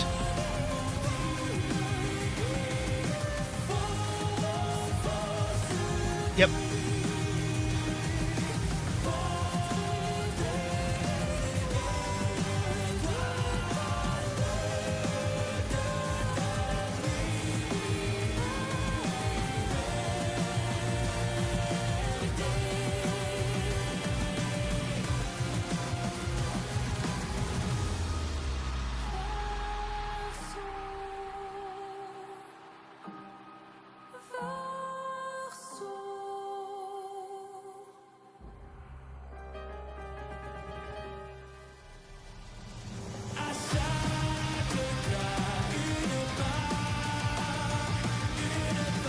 Hopefully that works.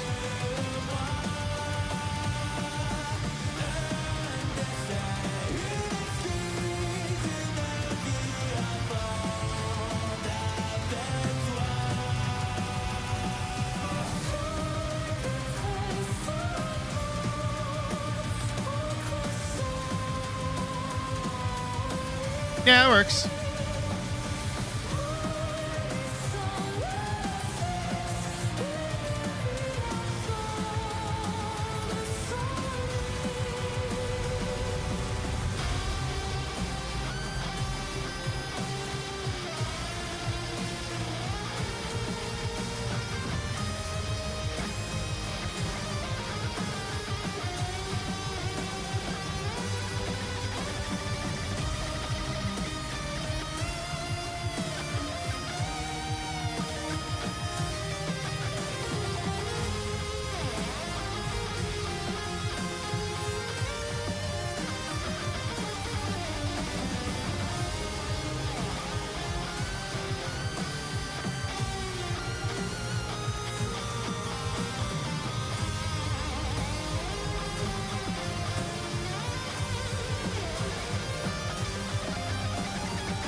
Okay. It's kind of sick, actually.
Back leg, I have to remember that.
And then over here, she takes a step. Over here, she can pick it back up her leg. And all together, she manages to fully dodge the boar's charge. Some extra lines, just for fun.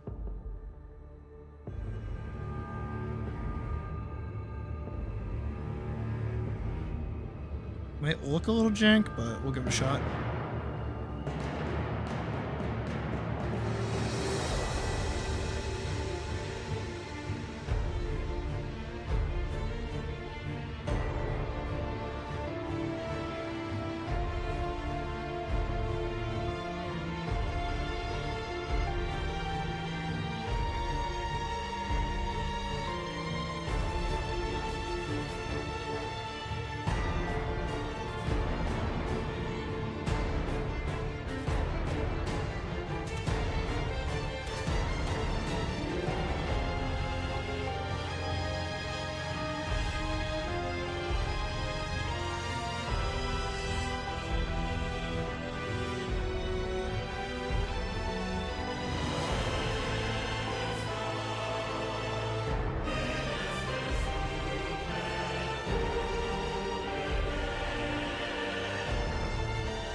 Don't really need this as much anymore.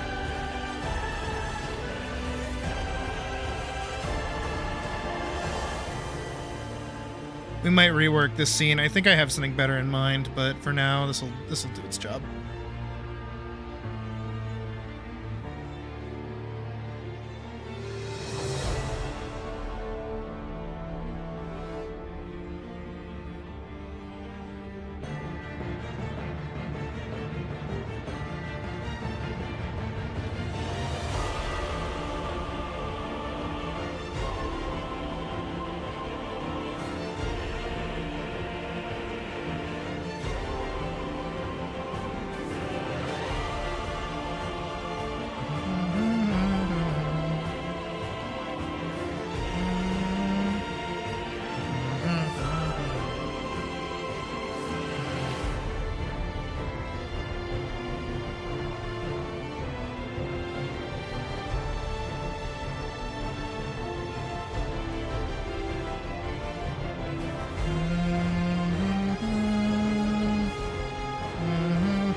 Leave that open for a second.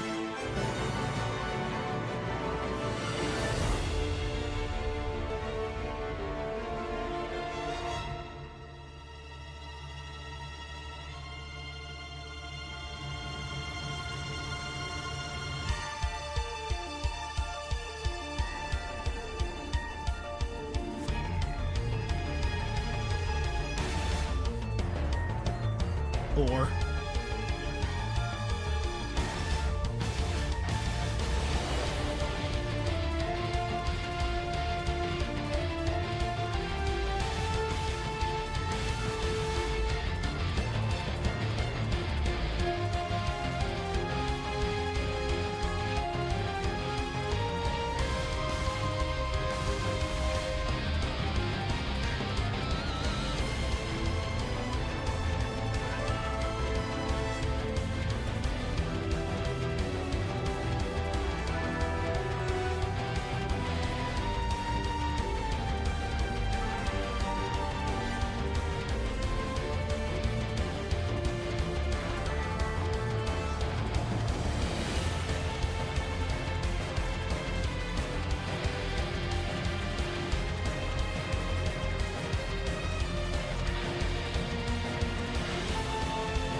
two.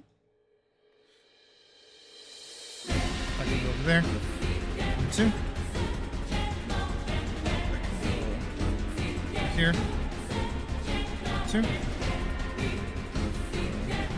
Here. 2. Go over there. 2.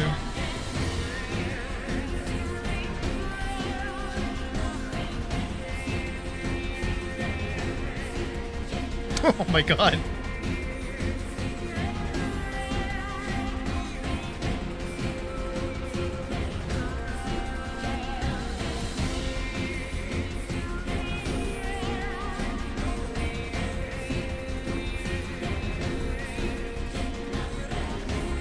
Oh my shit.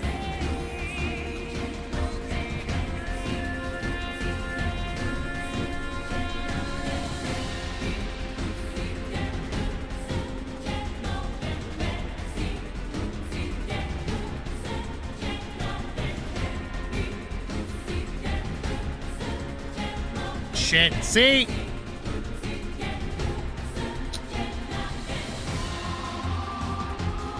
Even when I try to do things right.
I do want to hear it with the music now, too. Just to see it all together. Right, that is the Shadowbringers version, I forgot. Alright, let's hit it. Let's give it a watch. See what it is.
Not bad! Like, actually, be way worse. And it's only, well, obviously everything here is gonna have to get like way better timed out, but that is okay.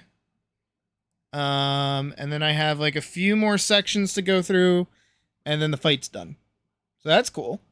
That's actually really cool. 'Cause spoilers. It's gonna struggle to get up. It's gonna eventually rear its head up. And then it's gonna break the sword. Then it's gonna get back up, and then it's gonna fight again for a little bit, and then it's gonna do another like under to like knock her all the way up, and it's gonna throw her into the air. And then when she's in the air, she's going to like regain composure and then just do like a whole slew of these like across its back. And just go like, which I think will be pretty fucking cool. Very much so. Let me find his arena. Virgin Star. Such a fucking cool ass name. Where is... Can I find like a good picture of his arena? That's an okay picture. Yeah. This. A la Simon from fucking Expedition 33. So yeah, it is a gigantic sword. It's magic. It got summoned. That's what this little bit is when she lifts her sword up, and there's a little black and white effect, and then she swings it down, and as it slides away, it drops and just smashes it in the head. That's why it's got those crazy camera shakes for her plans. And then it zooms out. I'm probably actually gonna lower it, like make this a bit smaller though, just to give it more space to actually account for like the other ones going into it. Because I had like the cool, I did one that was similar to it. I had a monster forever ago that was basically just like, I think it was a wolf with swords coming out of its back. But yeah, something like that. So that's good enough work for tonight. I mean, we've done, where do we start? We started about here. We did actually start about here. So that's 54 to 67. So that's about 10 seconds worth of animation mapped out anyways. Not cleaned up. I did learn that I technically have more time than I realized. In times of production, I can have more than 3 weeks. So hopefully that is doable. But again, I see the animatic being done by this weekend. Because Saturday, Puck is going to be busy, so I'm not hanging out with her. And tomorrow she's having a friend over, so I'll hopefully be able to get the videos done. And then, yeah, tomorrow should be that. And then Saturday we can come back, work on the animatic for a good chunk of the day. And then towards the end of the night, do more Enshrouded, which we're gonna do right now. But yeah, I'm just trying to take this slow because I'm still feeling the last film, even though that was pretty short. I did work kind of straight through it, and then taking these piecemeal is good too. I also want to keep this like kind of short. I don't want this to be super duper long. I feel like it's easier for people to watch like 1 minute to 2 minute long shorts. And a lot of the ending is going to be some of the amount of time as well. I want like a good chunk of this to be fight, even though we're already 50 seconds in and the fight is maybe not even 30. But hey, if it's 30 seconds worth of a fight in a 2 minute long thing, I think that's pretty okay for a little indie project thing. But all right, I already saved it. So I will be right back. I'm going to run to the bathroom very quickly. And then when we come back, it's time for Enshrouded. So actually, we'll do this. I'm excited for it.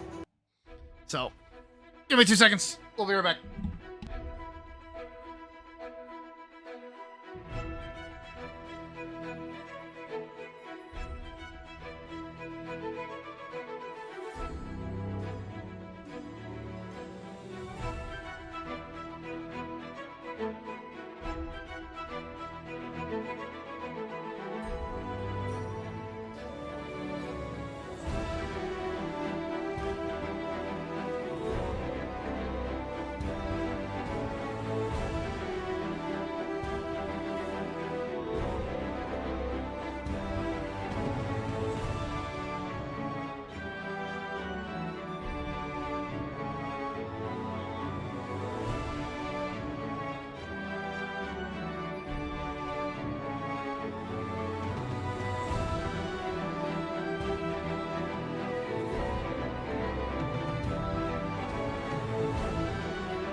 Okay. I just got some kind of depressing news, actually. No one died. Let's open with that, because I know it was kind of a vague Sid is back, but I noticed on the counter that here, I'm gonna pull up my controller. We're gonna play Enshrouded now. I noticed that there was a little envelope for me. Had my name on it, and I was like, what the fuck is this? And I saw it was from my dentist's office. And I was like, oh, fuck. God. Man, are they billing me for something? God damn. Like, I went there like 2 months ago. What do you want? My canines have never looked better. And I opened the letter, and it was like a really thick paper. And I was like, what the fuck is this? This isn't like bill paper. What is this? Only to learn that my dentist is retiring. Which, you know, to some people might not sound like anything crazy, but like, this motherfucking guy was my grandmother's dentist, was my mother's dentist, was my dentist, and was basically my entire family's dentist. It got to the point that even my fuckwit of a father, right? His side of the family was going to that dentist. Like, everyone's been there. This guy knows more about me than most of my close friends do. Because he's been inside my mouth. I'm not finishing that. Which is just fucking... Where's my sword? Oh, I put it on the thingy. That's right, I put it in the thingy. I got worried for a second. Yeah, it's fucking crazy. Apparently he did find like a replacement to like run his side of things, but I don't know. I don't know. I don't like that. Don't do that. Don't change. I don't do good with change. Don't do that to me. I hate change. Hello. So shut up, farmer dude that's on my property. Can I just like restrict you to just like not move? I can't. Fuck. Yeah, no, that's like crazy. I have to text my mom later and be like, our dentist is retiring. That's crazy. Hey, I mean like kudos to him. Like, yeah, go fucking take a break, brother. My God, you've been at this shit for like 3 generations of Belladonnas. You can stop. It's okay. But like, that's crazy. Like, actually.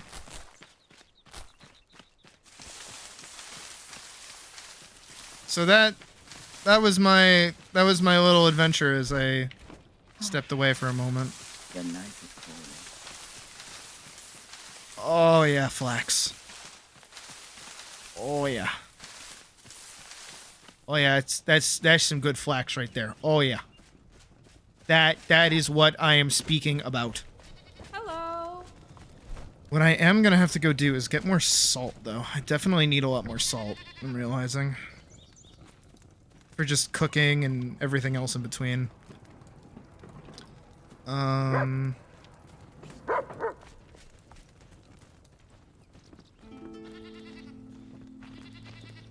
And then I need to turn more of these forest beets into foodstuffs.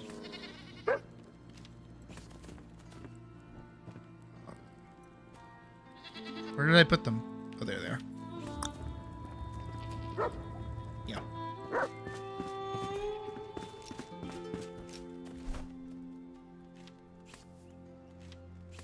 We made some good homestead progress yesterday, though, so I'm pretty happy with that.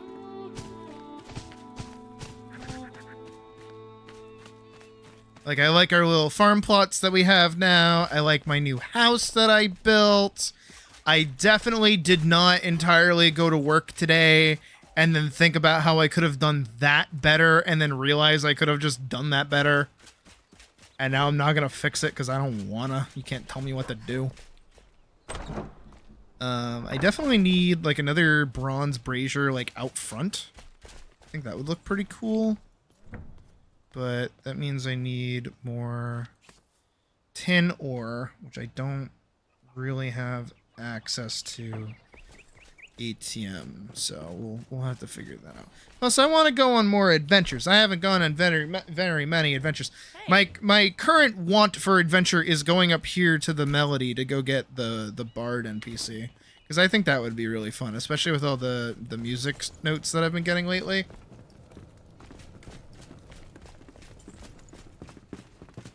I think it would be cool to like play a lute. And then, yeah, I want to start catching up on some journal entries that we have.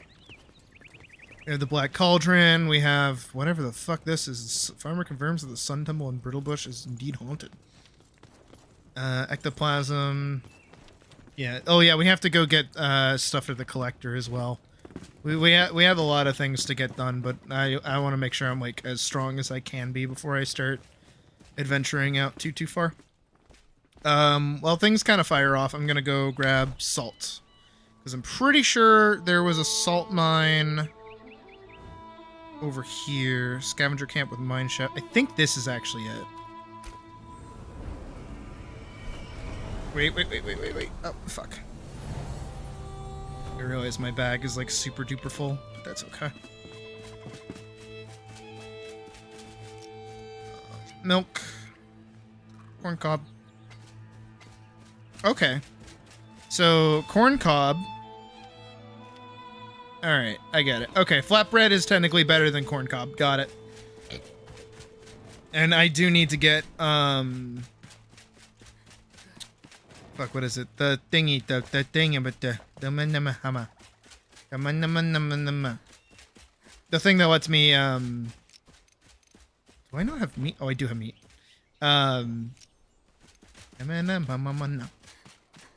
Fuck, what is it?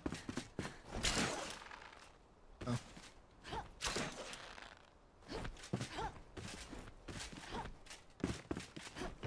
Something and a phantom bafu.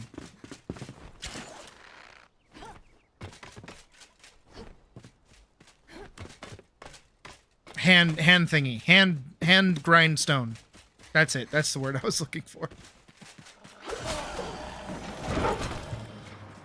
Oh, you guys are so easy nowadays. I remember when these little fuckers gave me like a hassle. Now look at me. Covered in armor. Literally just better.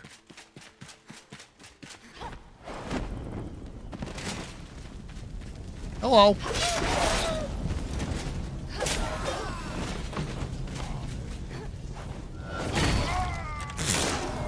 That was fun.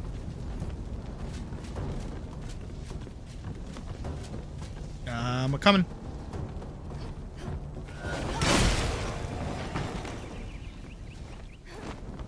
See? That's how you do it. Fuck. What's in... What is here? Ring, whatever. What's in here?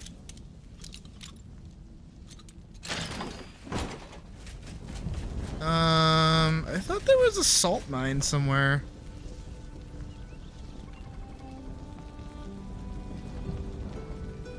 Wasn't there? There it is. Okay, I went to the wrong place in general.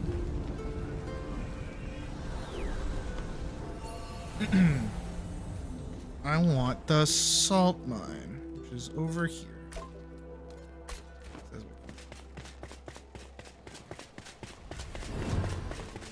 I think I'm able to get over there from here. Okay, I have done that one. So I'm basically trying to get in over there. Got it.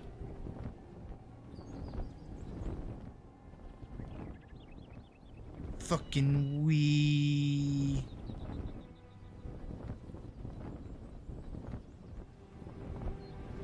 Fucking wee.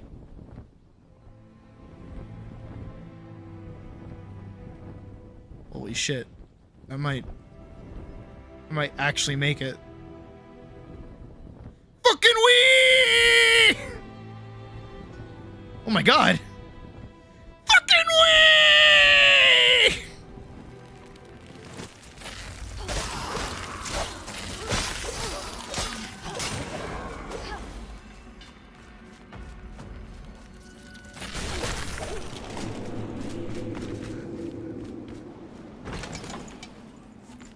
My backpack's already full of bullshit that I don't need. Try me, you won't. Try me, you won't.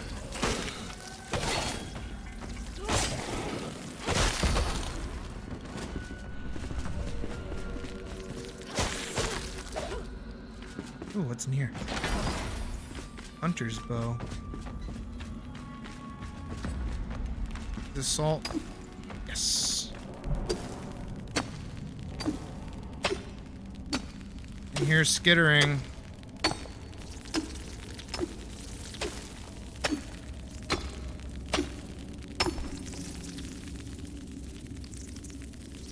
Don't want stone. Don't care about string. Split, and then I'm gonna split.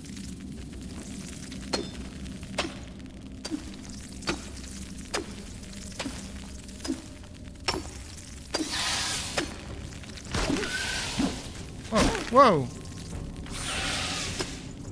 I don't know I could swing my pickaxe like a weapon. That's actually kind of goated.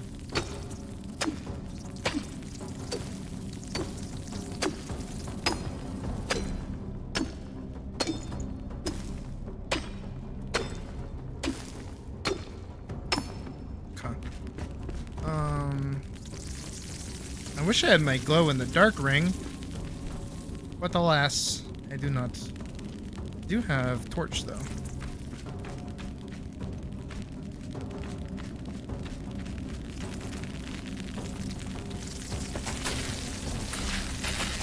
Ow, ow, ow, ow.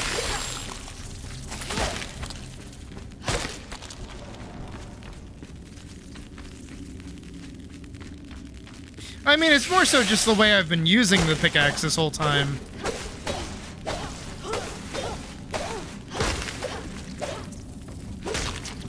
Kind of the same thing with the axe. Like, it's not really like a weapon.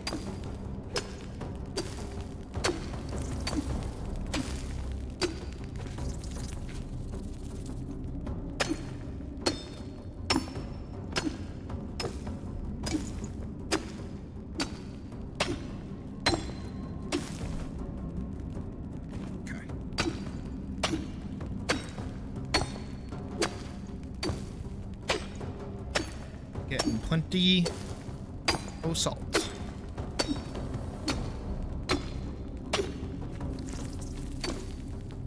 I had rhythm. That's a first.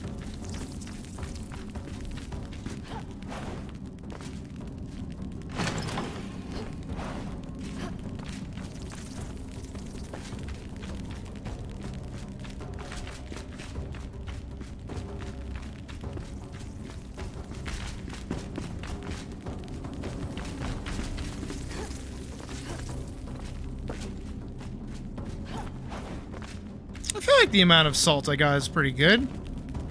130-ish. I feel like I can leave. Where am I going? Looks like I'm going this way.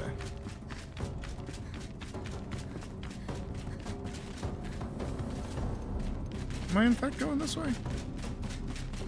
I don't want to go this way. Oh, I found salt. I'm gonna make bread with it! Bread! Bread! Bread! Bread! Bread! Bread! Bread!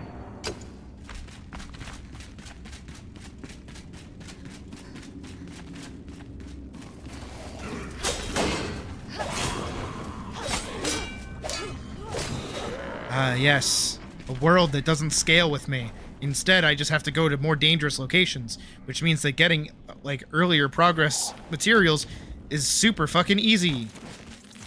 Which I prefer, because it makes me feel like I'm actually growing in strength. I am stuck.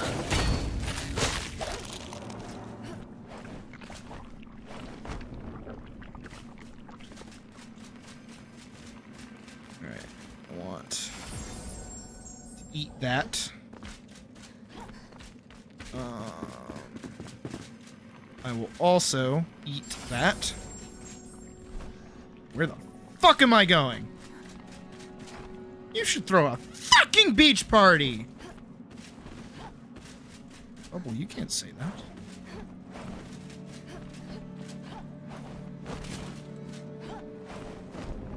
This is called, oh fuck, there's just like a... How long has this been here for?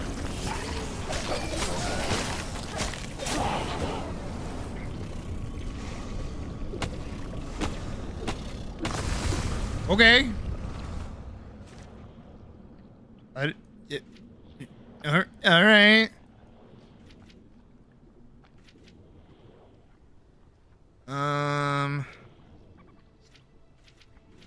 I do technically want to go down this pathway. Just to spawn a stamina orb when defeating an enemy with a bow. Good metabolism. These two into this one, I think, are like god tier. Going up this line. So I will get, in fact, one more endurance.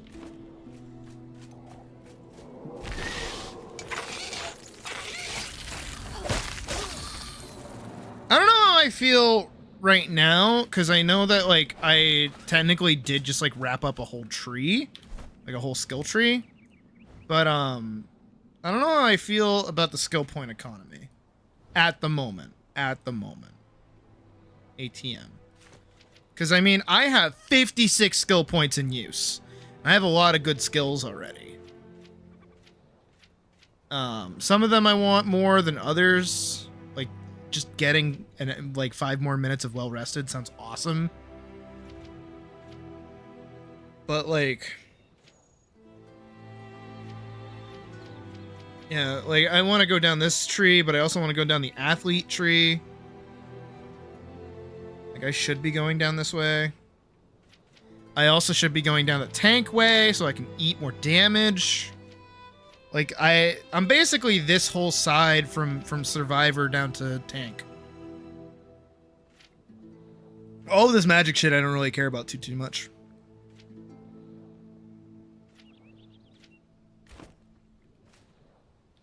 Alright. Let's head back to the home. And...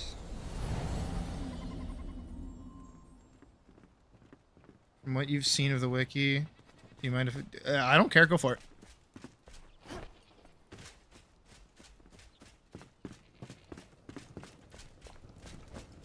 Hey.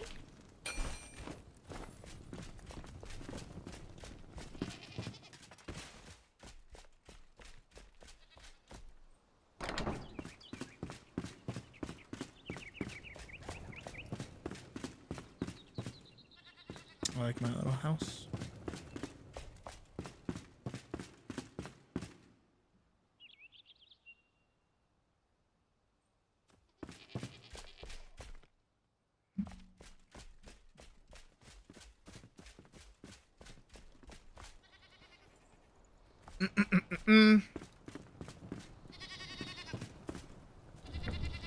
These are still cooking.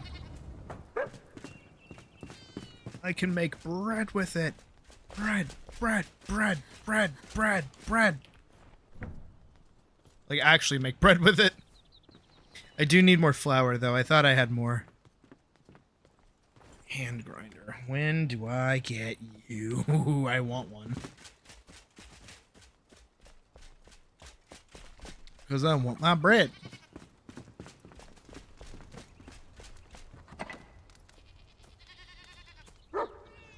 I should hang on to the staff, honestly.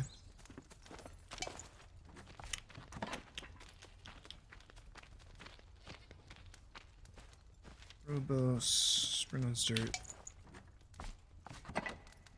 There's a person staring into my window. Hello, person. Hold on to the staff.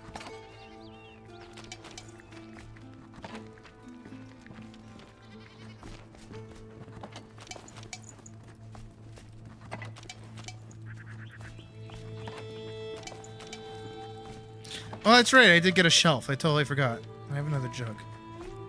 Get skill points. You need to level up and do certain actions. You don't remember what, but leveling up gives 2, and the other ways vary from 1 to 3.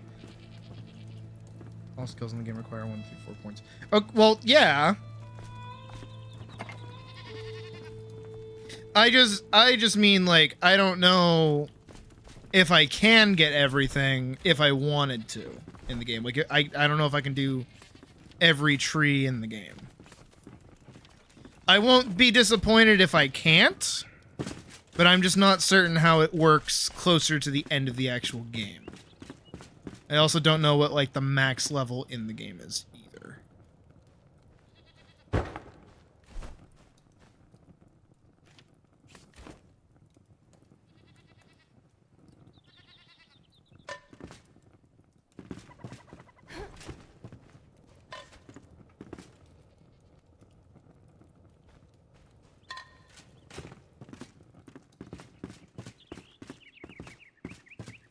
Yeah.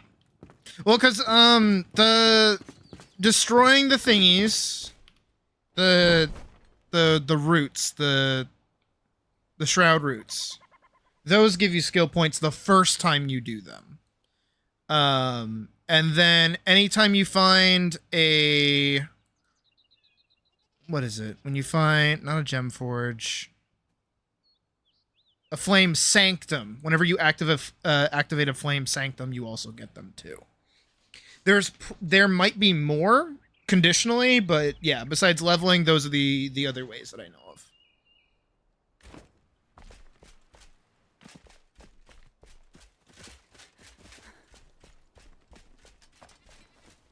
I forget also if I need to cook the chicken before I put it into this.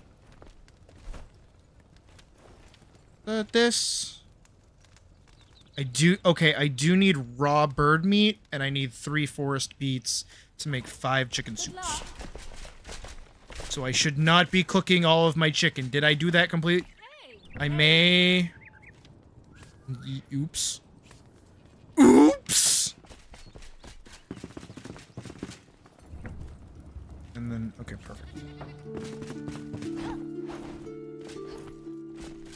Oops!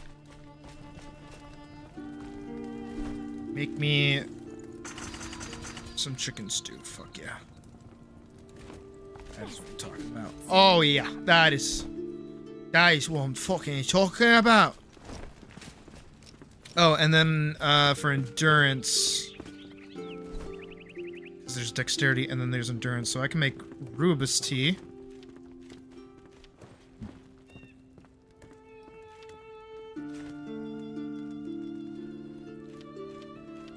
Or I can make chamomile tea. Welcome back, Bearkeel. I'm gonna grab some water from the well. And then we can go make some tea. Oh, blast, it's tea time. God save the queen.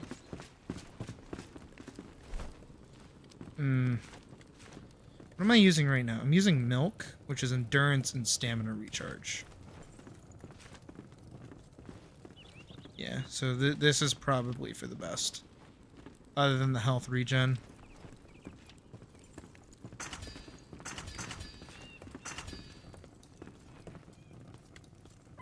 Where'd my water go? Stay safe, friend.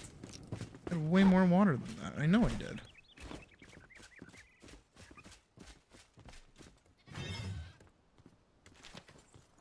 And I have to go find a fell monstrosity and get fossilized bones before I can upgrade the furnace, the fire again.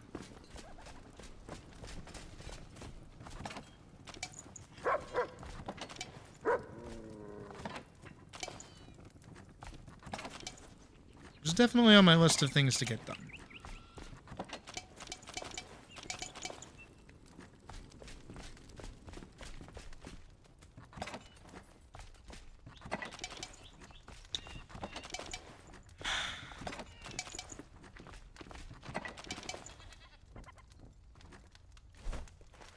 It's really fun.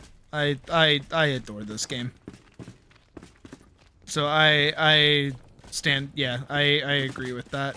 You should. You know what? Here. Extra food. Put some sugar in there too. I'll just use this shit as storage. Fuck it.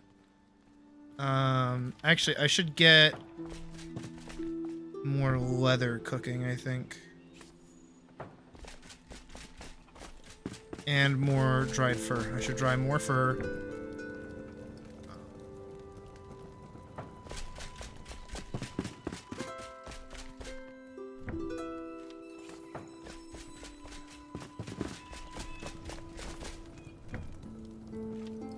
Dry more fur. So then that way I can turn around and make more leather for the leather daddies. Oh yeah, okay.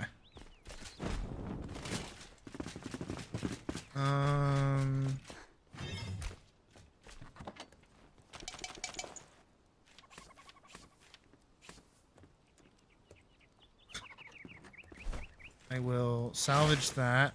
I don't mind. And then I'm gonna go put these in there.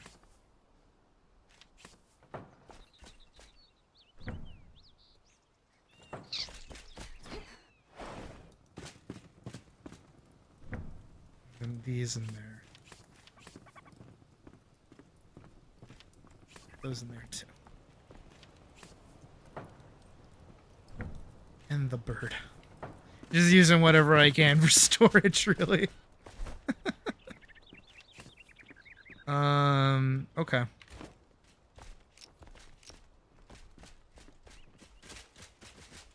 Oh, can I make, I think it's the hunter. I always say that. Hunter. A hunter lady. Yes. Very strong that. Make 2 of those.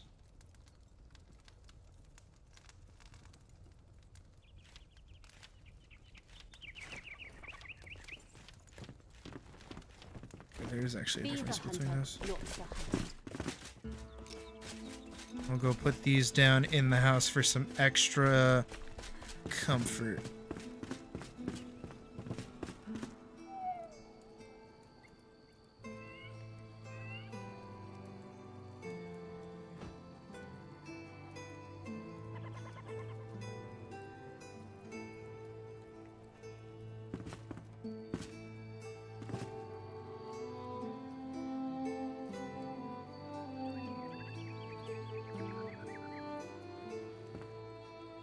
I'd like to put that under the table. It appears like I cannot. That is okay.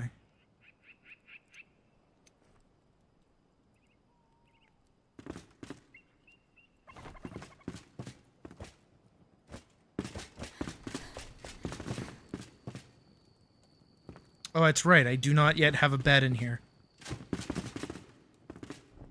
I think I fucked that up. Q down.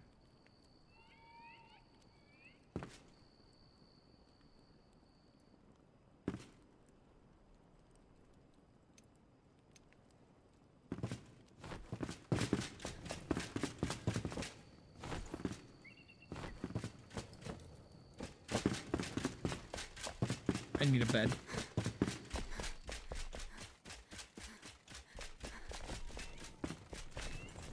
Pretty sure you make beds?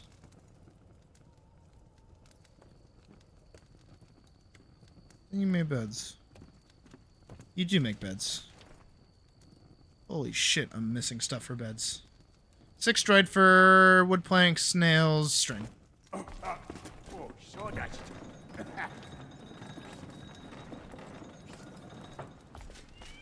there's the planks.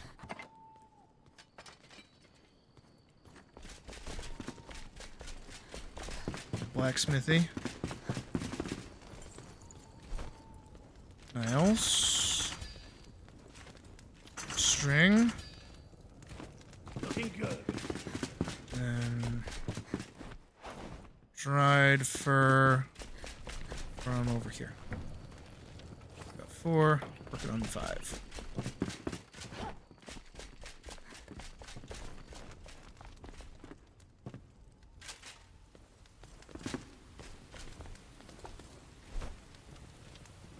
I need 2 more. And I'm good to Anything go. else?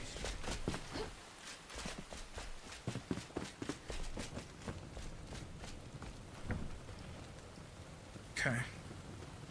So then what we're going to do is we're going to go up here to this. And then we're going to go pretty much all the way up here to try to get the alchemy assistant. And then also the bard character. So we're going to go down like that.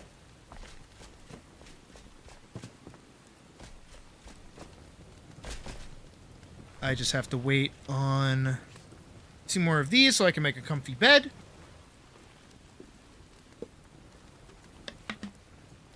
And then I can get some good comfort. I'll go pet my cat and my dog. I only need to pet one of them, but I will pet both of them.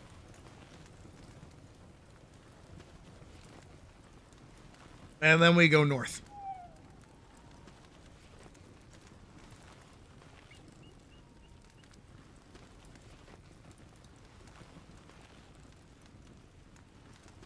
Almost there. Come on. You got it. I believe in you. You got this. 100%. Come on.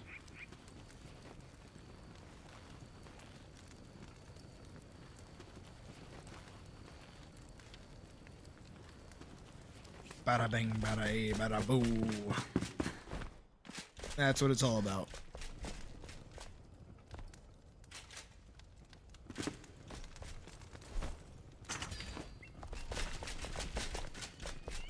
Hell yeah. Alright, let's go put this shit up top. Gotta line it up all nice and perfect like.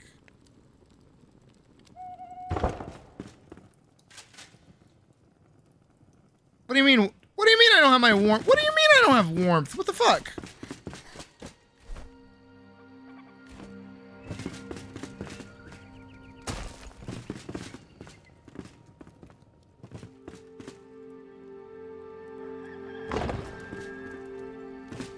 I gotta put it over there.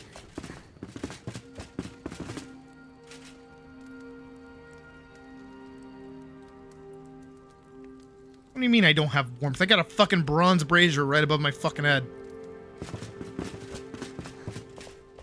Alrighty.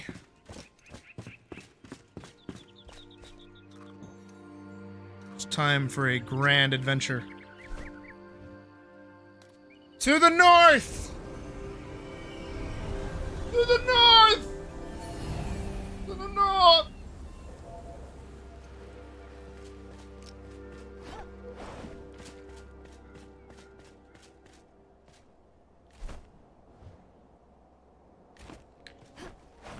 To the north!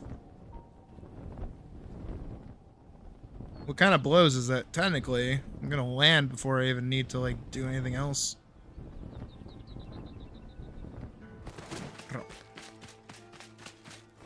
We're in the north. And we're getting chamomile already. A lot of chamomile, actually. That's really good.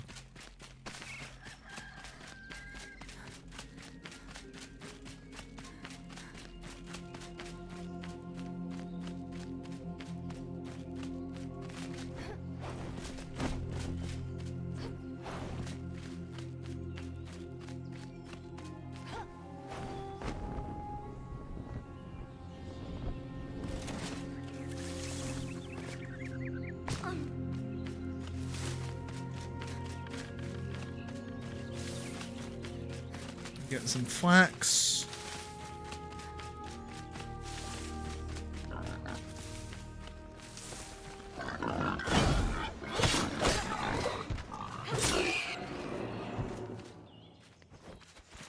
Some boar meat, more flax.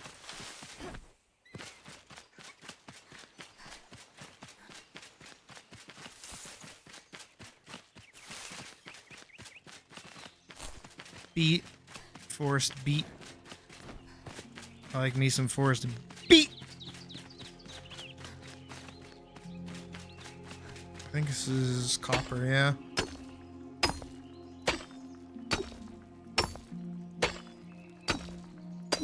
Grabbing some more copper could never hurt.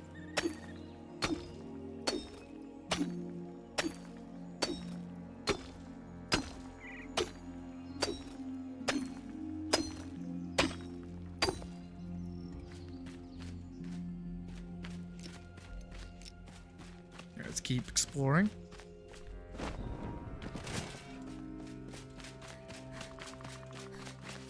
Technically, this whole area has already been pretty well navigated, so not super uncomfy being here.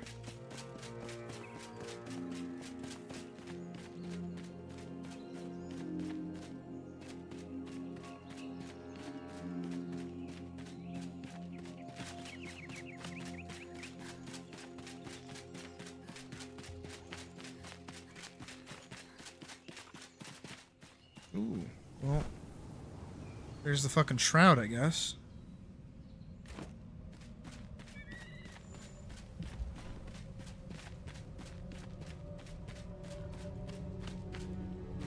Let's see a few boars.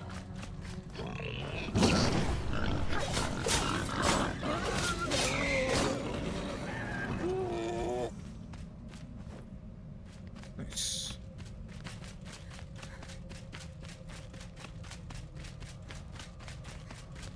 We are following the melody, apparently. Oh shit. I just went careening over the fucking side.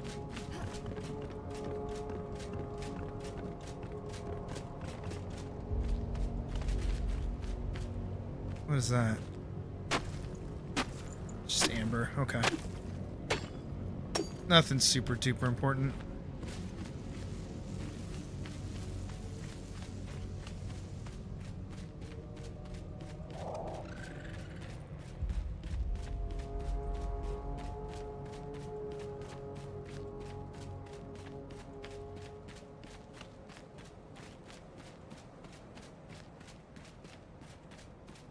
Getting closer. I don't like that I'm getting closer, actually.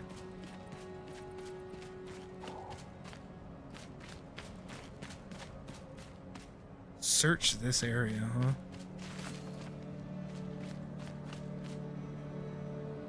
Oh, shit.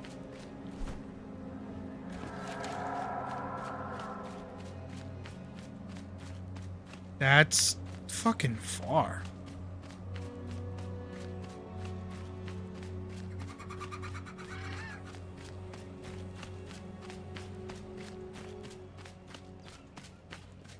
Okay. Well, at least I'm out of the shroud.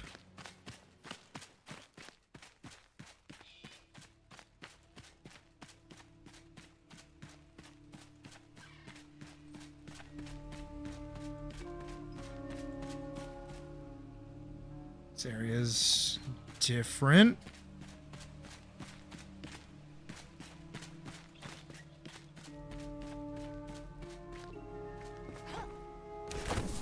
Whee! Okay, this area's fun.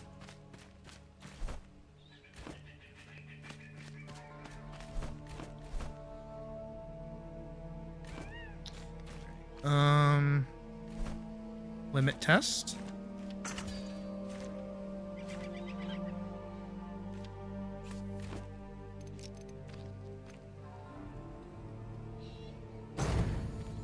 Alright, good to know.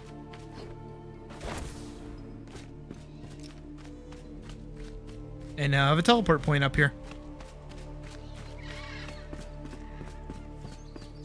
I guess that's basically what they are, is just like teleport points.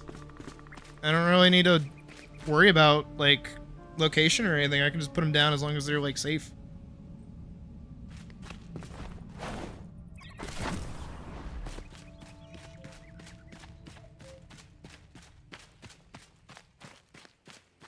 I wonder if that's like intended. Can't imagine it's not.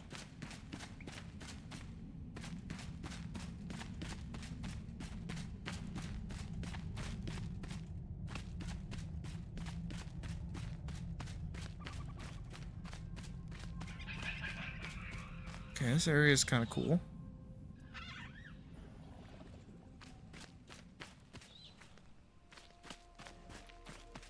What was that?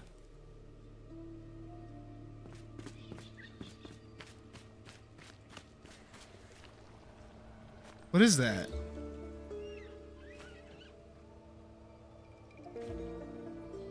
You're not fucking with me. I know there's something there. Something there too. What is that?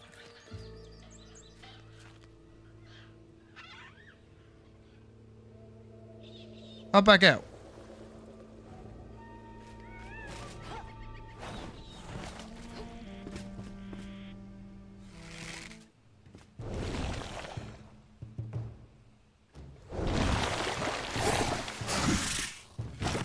Oh.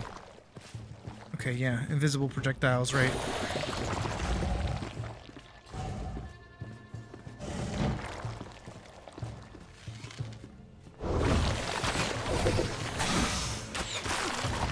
Okay, hits like an AoE.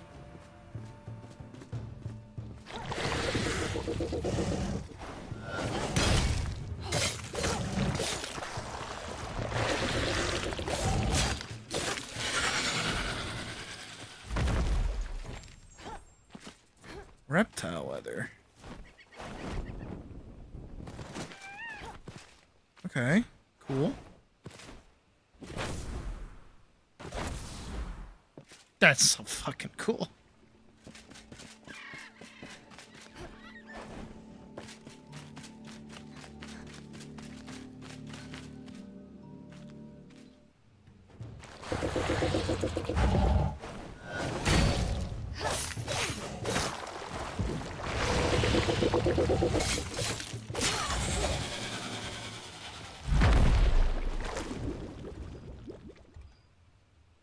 Oh shit.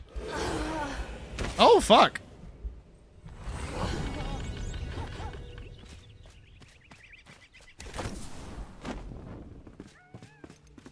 Okay, don't go in there with no stamina, because then it don't regen. Got it.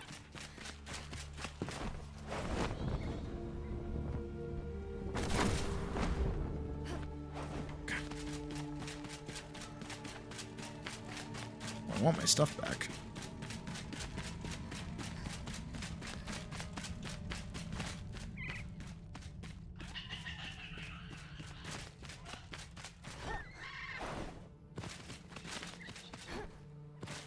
It's good to know environmental hazards are like an actual thing. Oh, that's where I died. That's where it respawned to? Jeez.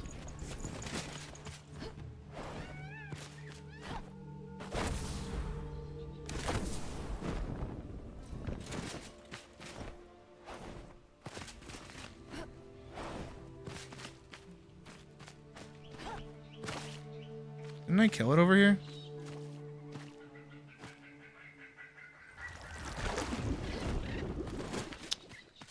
I guess it got destroyed. Or despawned, one of the two. That kind of blows.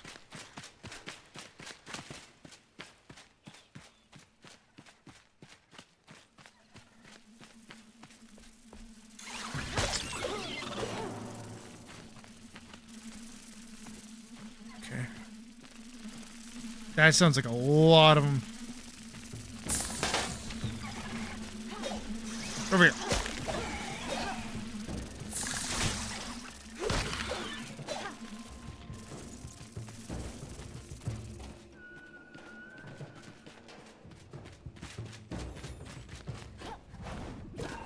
What is this?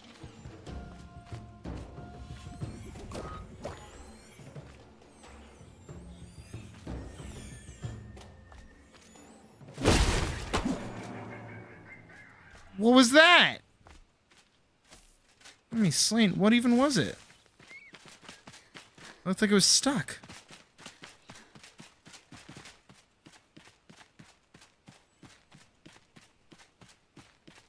Seemed to be on the right path, though. And I lost my rested buff.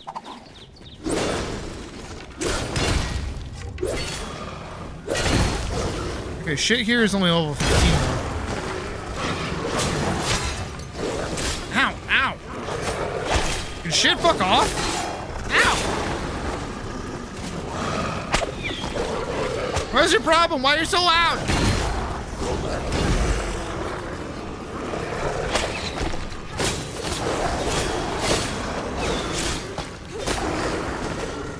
Holy.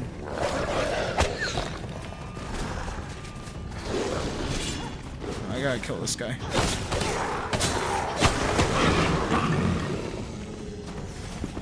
Why is everything so fucking loud?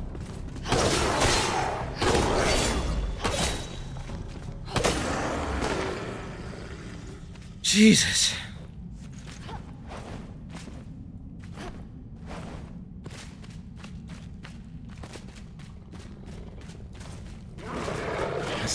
I see.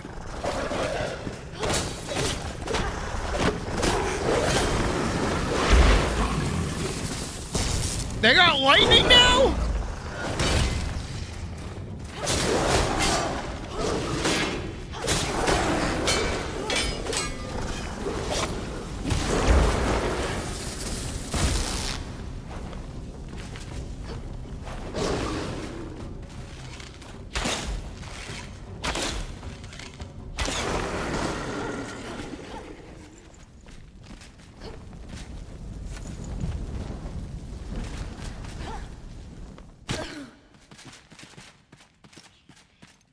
Sheesh.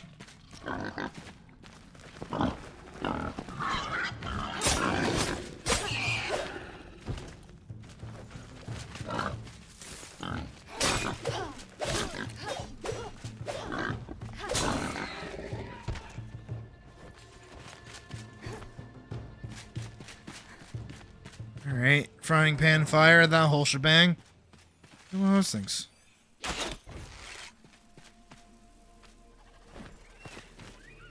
I hear crittering.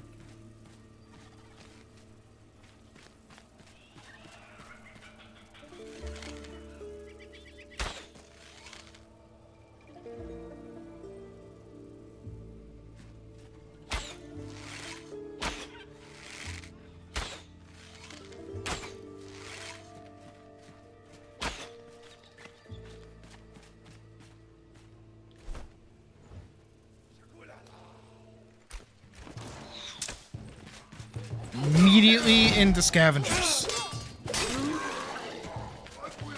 Oh my god. How do I get up here?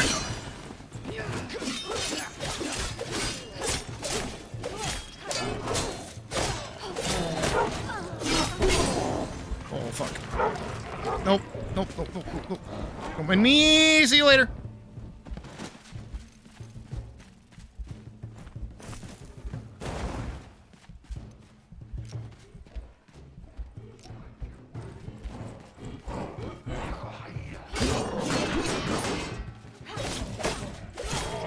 Okay, you're dead.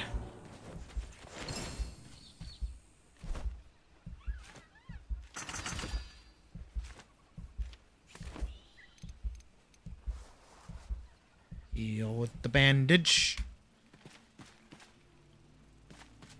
Chill the fuck out. Wax a little bit. Okay, it's kind of cool that I can do that.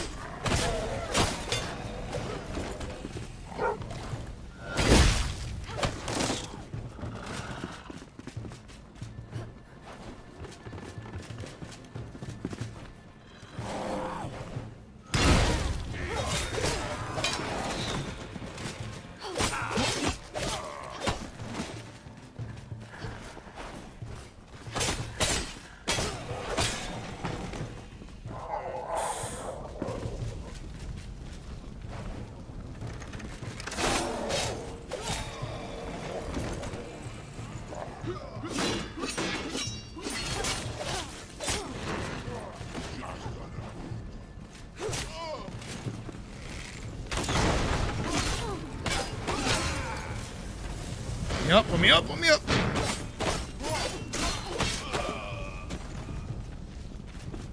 I think my biggest problem is the stamina economy.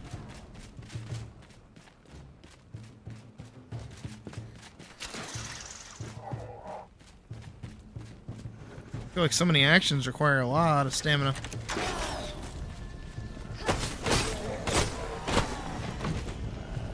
Maybe my gnat endurance is just low, on top of not having a rested buff.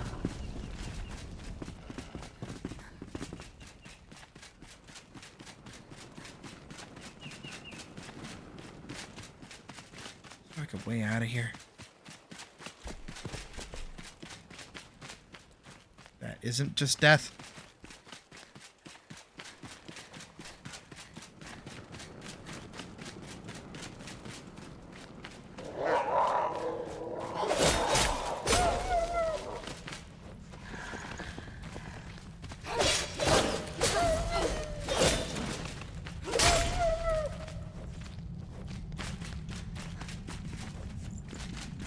Gold chest. Staff. That's it.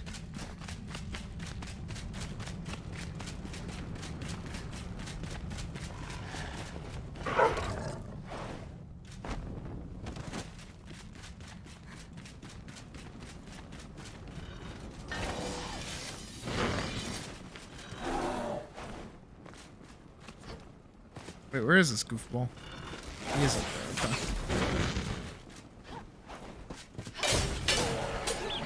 There we go. It's like, where the fuck is this guy?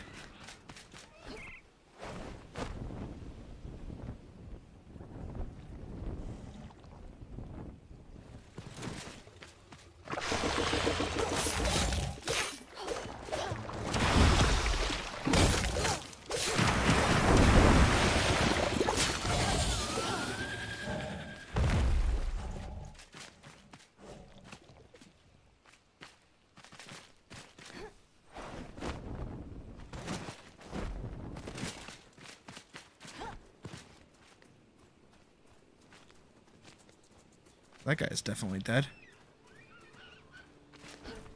See you later, losers. Bye. Holy shit. What is with these areas? Following the call, I didn't think I'd ever recall my childhood fondly, but now, after so many years of adventure amidst the rotten decay, I gotta say I miss it. Sure, the days were simple and dull, tilling the fields or pretending to, chatting at the market square when I was meant to sell produce, carving my flute instead of sowing seeds, sneaking out the farmhouse to dance the night away at the tavern. But now, decades later, I'm here following a bright light in the night sky that ripped through the shroud's haze not so long ago. Only a few survivors are left, but none I've met have seen the same light in the sky.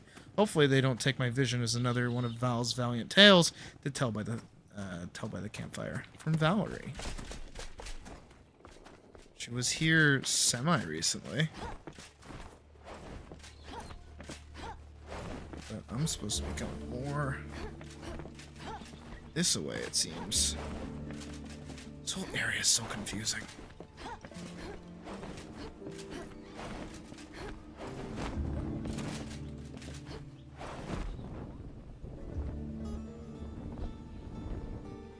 I just lost a whole lot of mobility.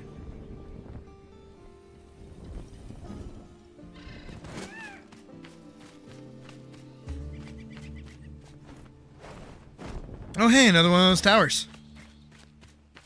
Sweet. I actually do with one of those right now.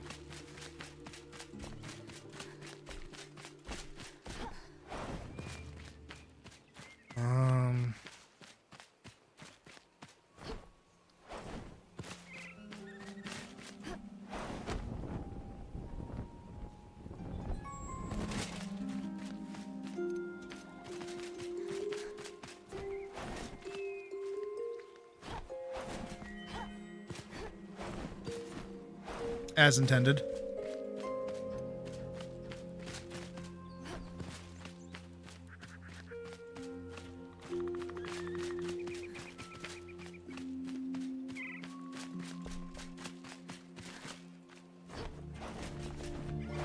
As intended.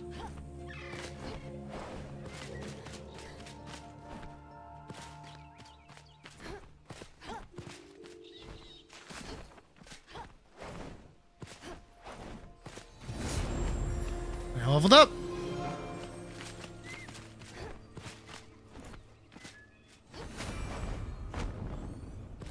skill points. I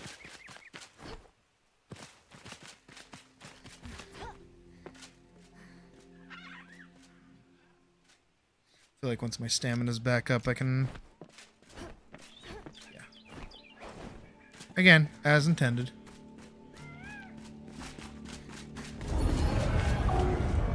Whew.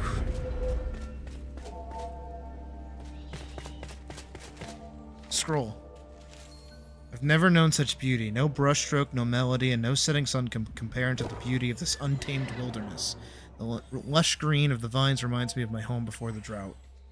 Without the ancients leading the way, I would surely end up lost.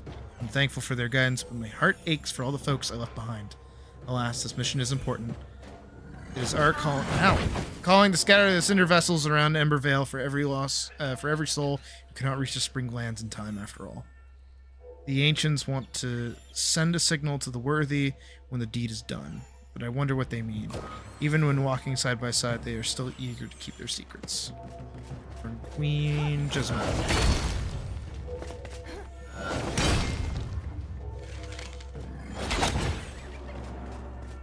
Alright, well, those little sprites seem to be annoying.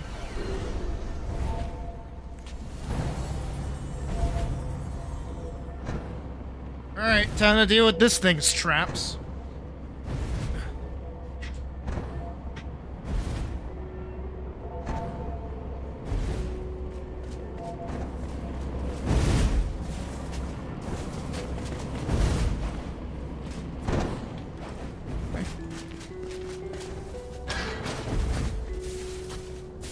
Don't make it too difficult now.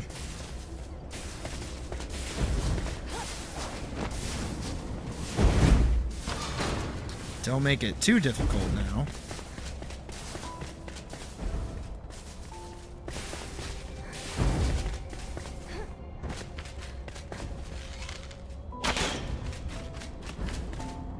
Don't make it too difficult now.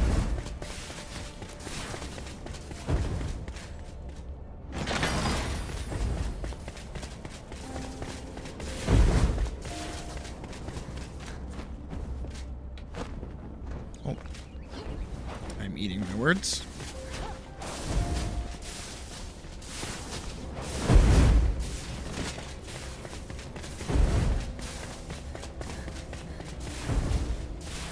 But I see what I have to do.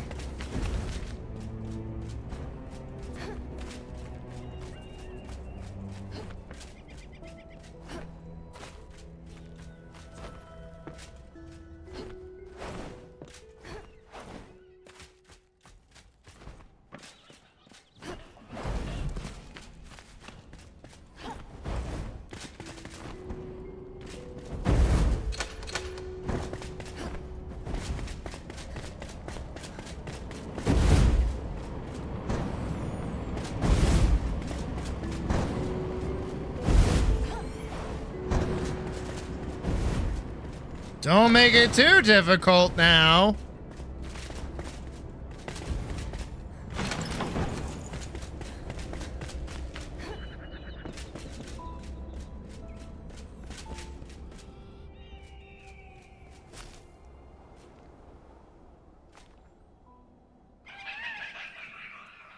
Wrong game, right?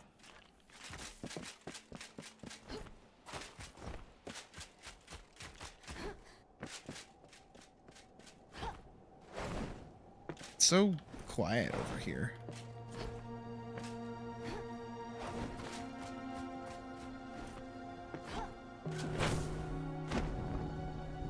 Shit.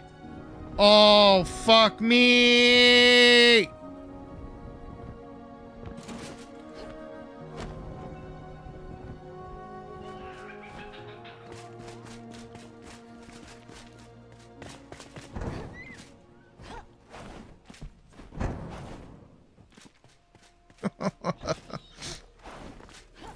Me in my own words. My hubris.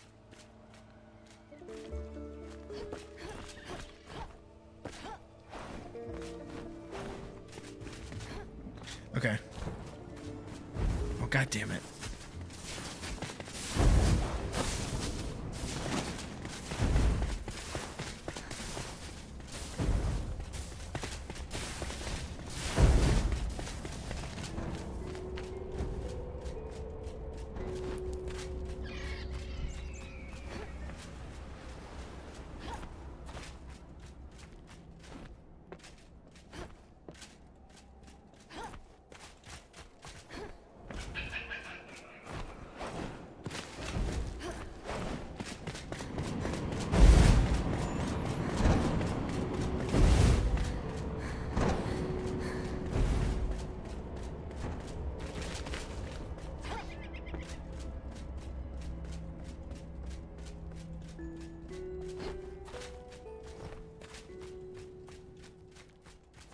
I like this puzzle. This is a fun one.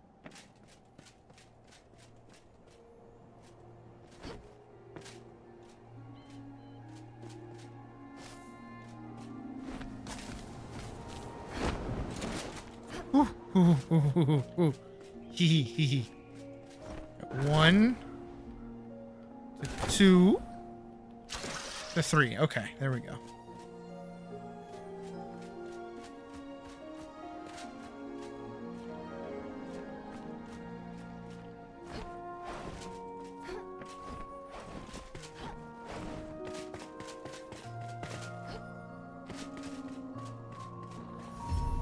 There we go.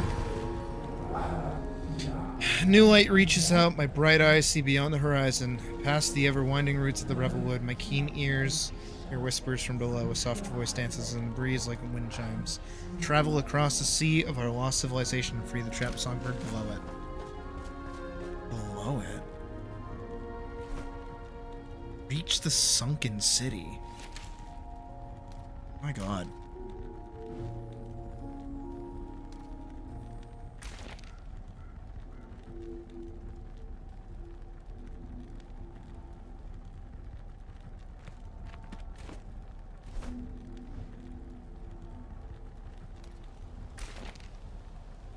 Oh shit.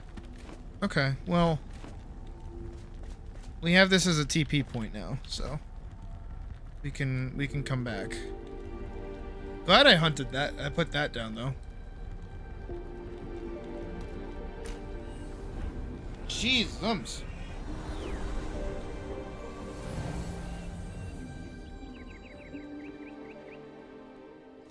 Good progress though.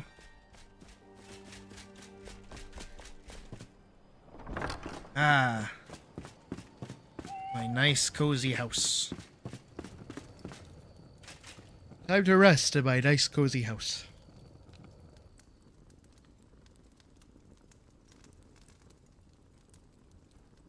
That bed actually looks really cozy.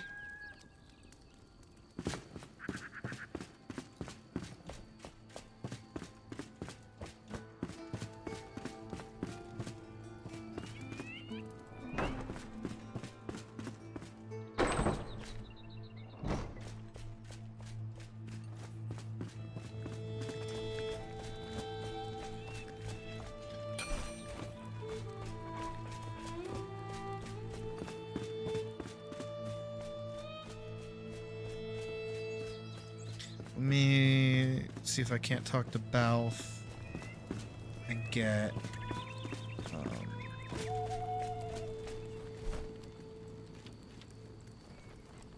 I'm just missing honey. Okay. You return.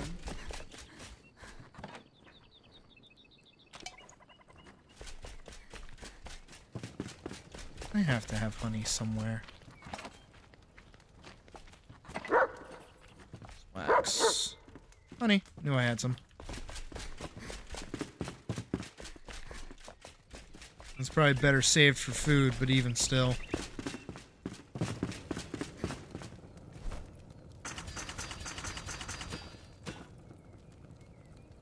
Chamomile. Safe travels.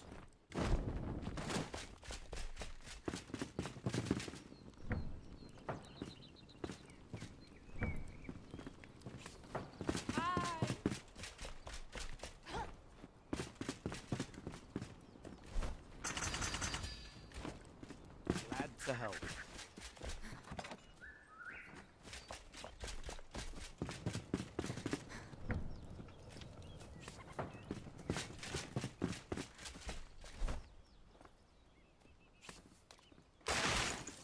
Oh, oh, swap that around, swap that around, swap that around. Move those out of the hotbar, put those there, put that there, put that there. Put that there. And then put that there for fun. Chain heal, I don't want chain heal, I want channel heal. Wonder what I need to make it from. Can I make heals from you? I can. Eternal chain heal. Heal channel. I just need bone meal. Pretty sure I was making a fuck ton of.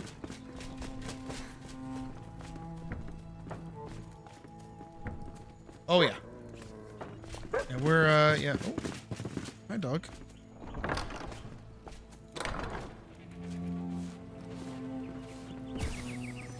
The cat is currently under the stairs and has remained there so for X amount of days.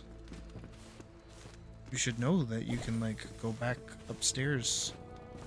You just get out from underneath the stairs. People get in the way. I'm making Manburger helper. Oh, vehicular Manburger helper. That's the line. Where the fuck did Balth go? Oh, Balth! Balth! Buddy. You gotta stop that.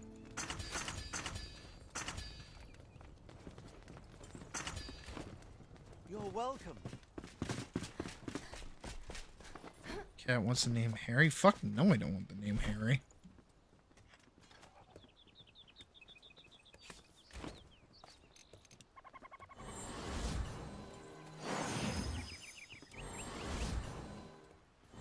$100 chain heals. That's pretty good. So when potions run out, I have that. Because something tells me I'm gonna need it.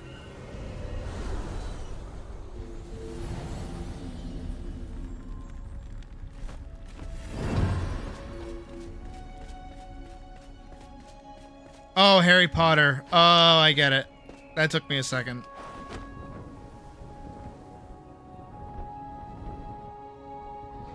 I'm stupid, that's why.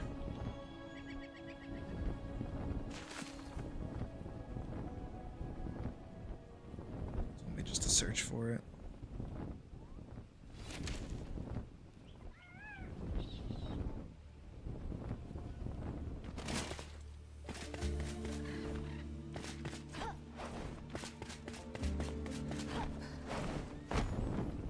I don't think they intended on me doing this. Oh, fuck off. Oh, fuck off, I get it.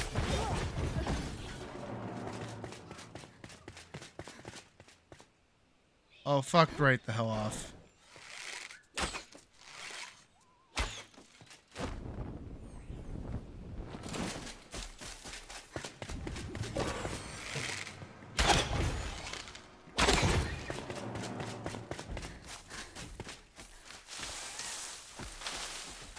Want a flax though.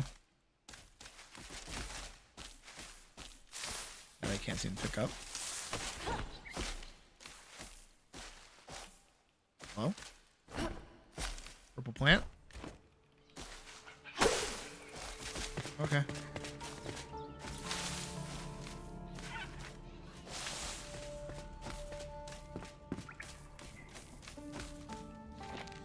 A call to the worthy. I never knew the ancients had once built structures here. My mother, Queen Pikemead, called the Black Mire a no man's land. Did she keep secrets from me after all?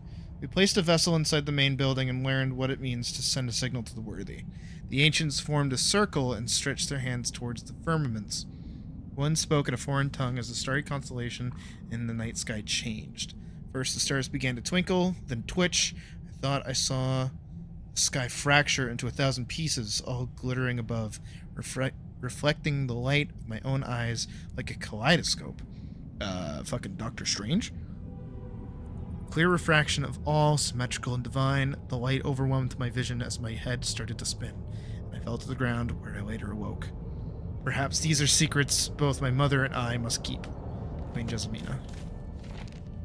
I found her note. Queen Jessamina was here, and her ancient allies summoned the light that led me. What a strange reunion. I still remember her as a little birdie in her mother's lap.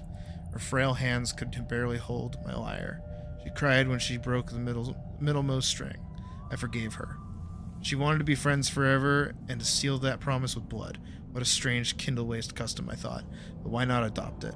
I remember making a shallow cut, then I restrung the lyre, and she continued to play. Cheeks wet from tears and palms spotted with cherry red specks. I still have the scar from that day. paths cross again, separated by time.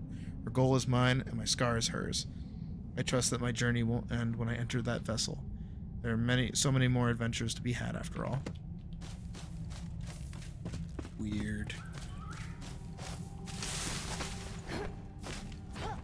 A strawberry. I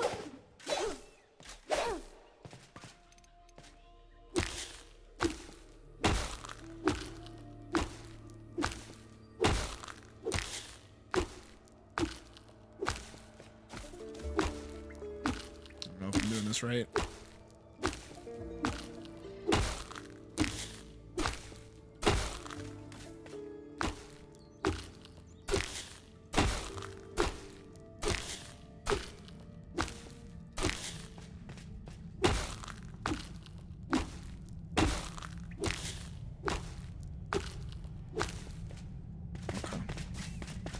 I'm most certainly not doing that right.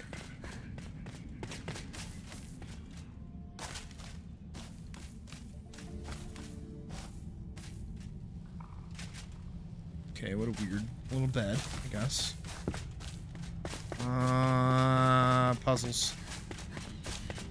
Puzzles. Puzzles.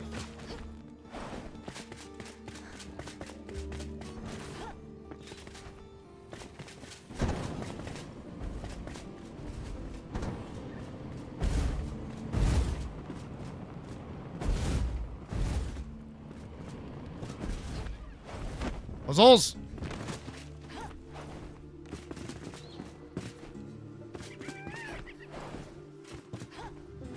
Don't tell me. Don't tell me I have to find 3 across the whole fucking thing.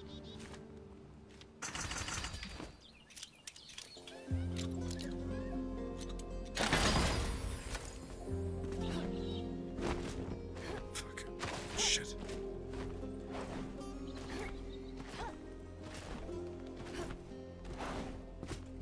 This whole area.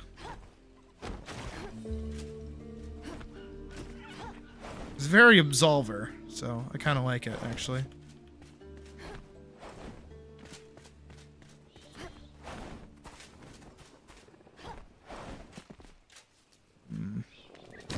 Oh. Oh, hello!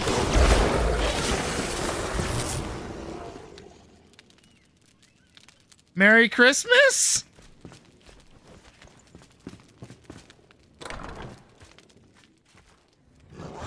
Oh!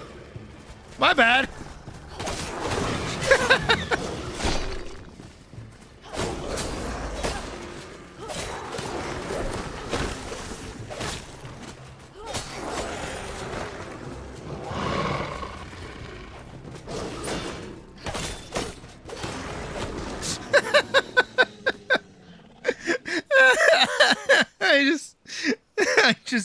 I came down his chimney. What can I say? Oh my god.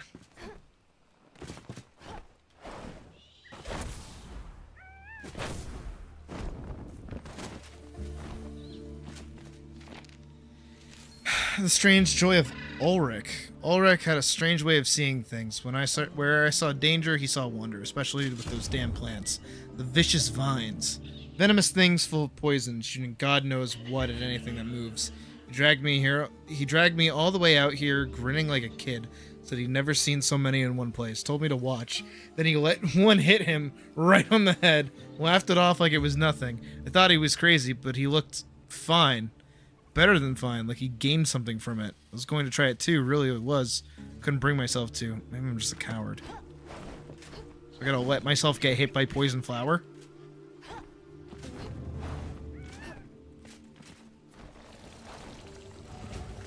Yeah, here's poison flower.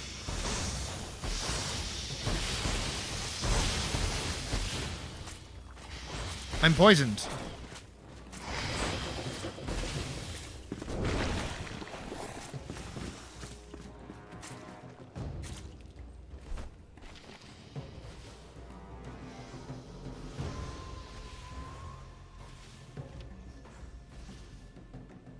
Completed.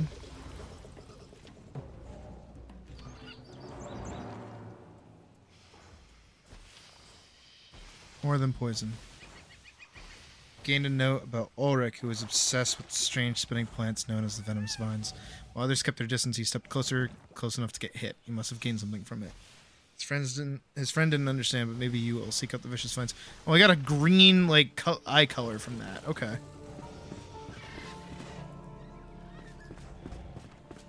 Go. Oh, I go right here.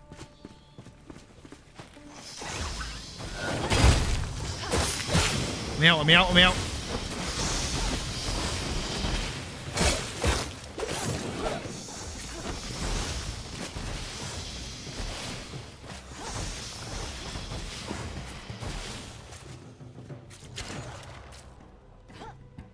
Whew.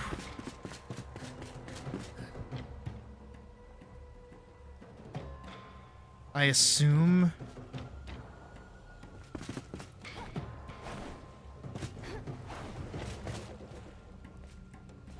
I'm entirely working off assumptions right now.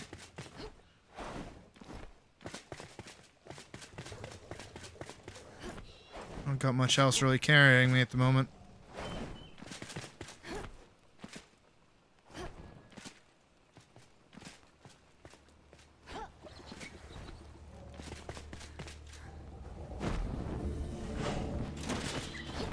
Shit.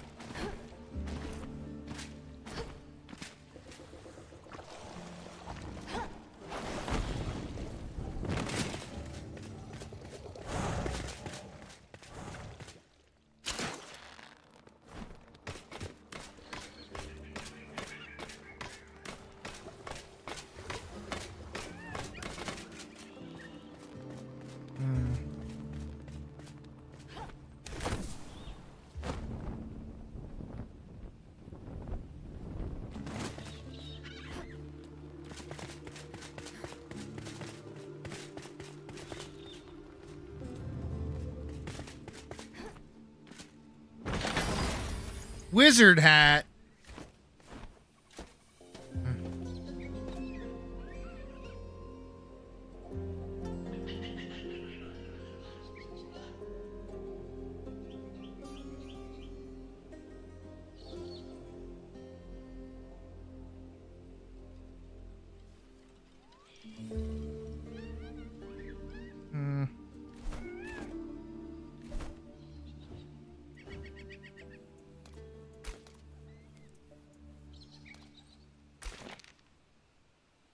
Explore the area and find a way inside to discover the survivor within.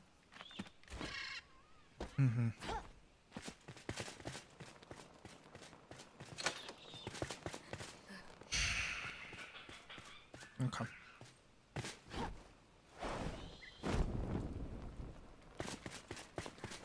That's just the thing.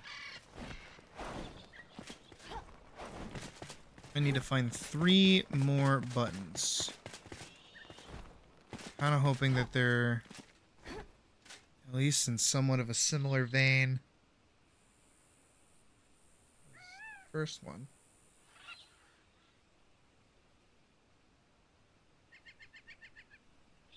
Hold on, actually.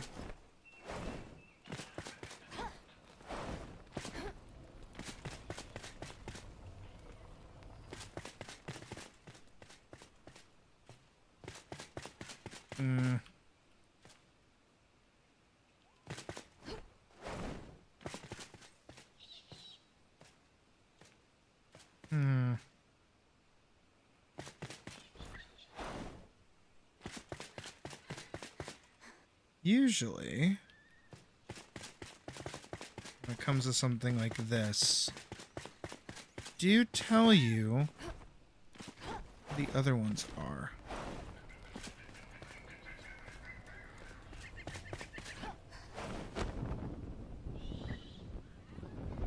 Because this is the first one I hit, yeah.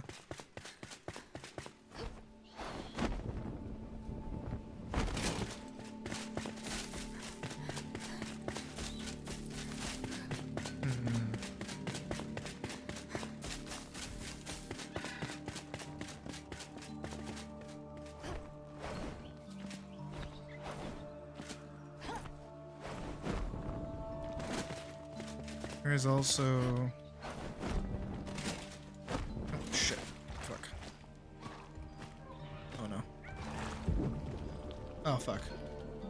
God damn it.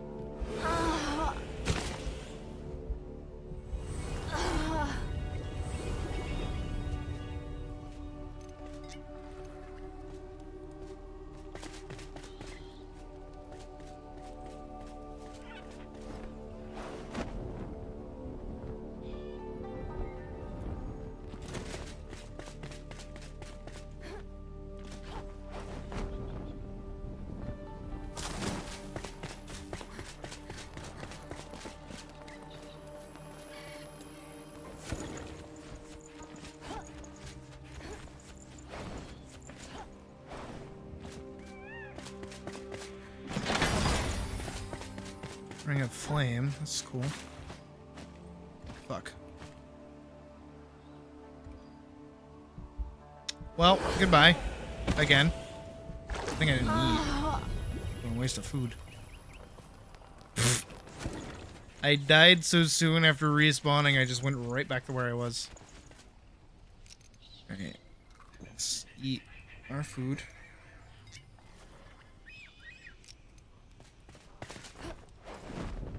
Let's see, exactly where I want to go for. Have an idea. It's always a dangerous thing. No one should ever let me think. When I think, problems arise rather than get solved. So I want to get over there. I want to know what's over there.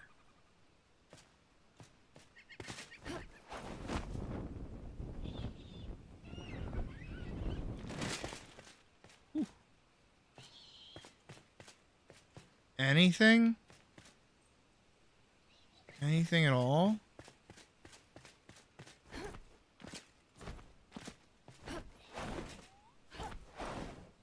There's no way. You're lying. You're telling me a porcupine right now, I swear to God. There's no way. Alright, fine. I see how it is. I see how it is. Back to big place then. This is kind of my only lead right now, honestly.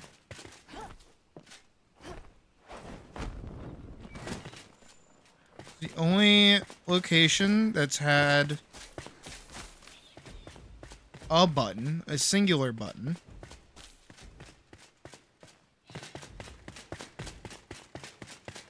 And it's so odd that there's like a trap over here too.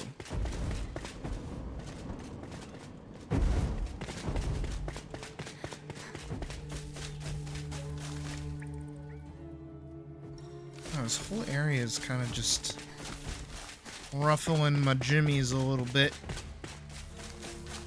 Using a lot of terminology that I don't usually say. Yeah, like this little puzzle here, right? This isn't anything crazy. It's not anything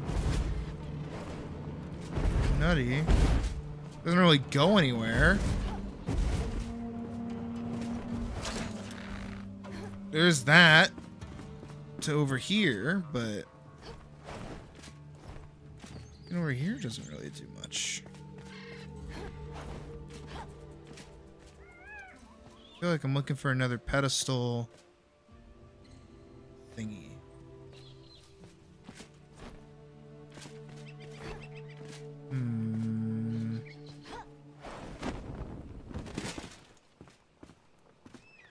And there's a lot of goop on the ground too, so it makes it extra dangerous to kind of maneuver.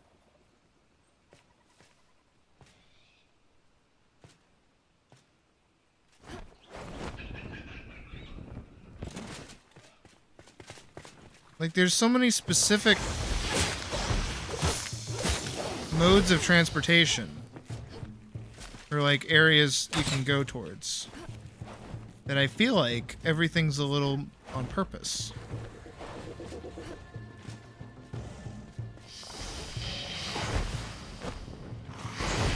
Oh shit, oh.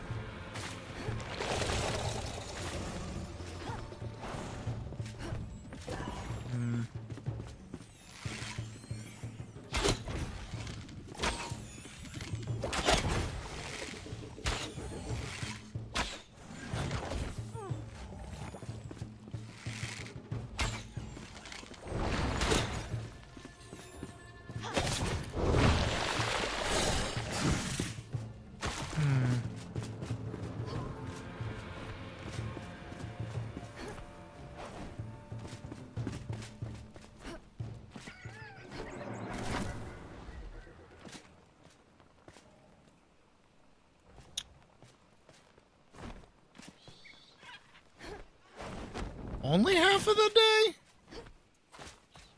Rookie numbers. Get those numbers up. Okay, over there. Looks new. Have I been over here already?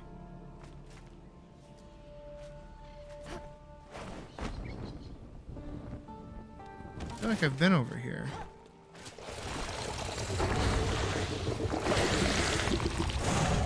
Shit.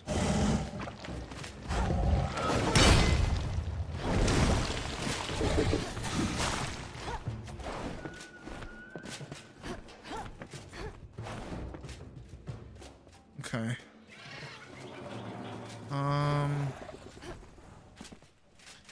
Dude, I don't.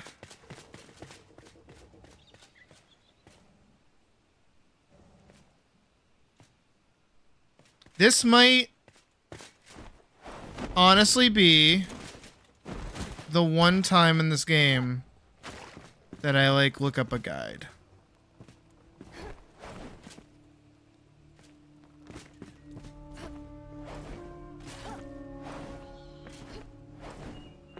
Unless I can find another pedestal with the button.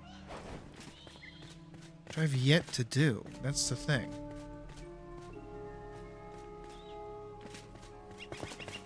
Like, I'm romping around these little ruins and I don't see one. Or anywhere to find one. Or any real sign of one. And I don't know if they're all in that, like, localized in that one area. Or not.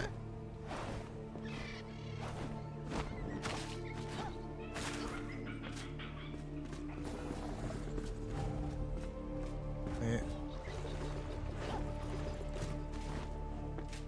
No, that's just a window.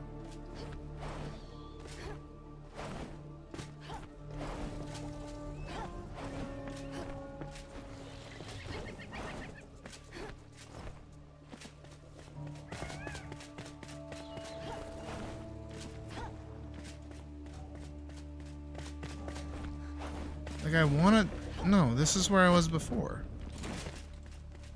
And there isn't one. As far as I've seen, anyways. But there's a way back. Oh, I'm stupid! It's right there! I'm a fucking idiot. This whole time, it was right there. Okay. So there's one there. Is it along this pathway? Which one lit up? Which one lit up?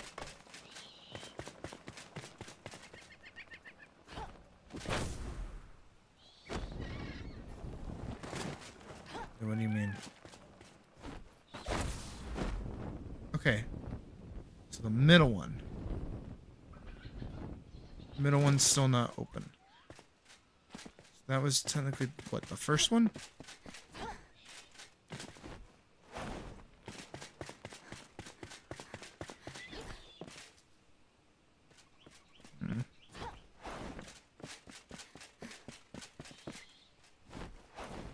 How do I do this? How do I do this? How do I do this? Said Sid to themselves.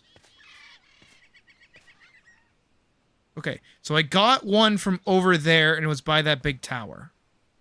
Got one from over there and it looked like there was a big tower. There's a thing over there and it looks like a big tower.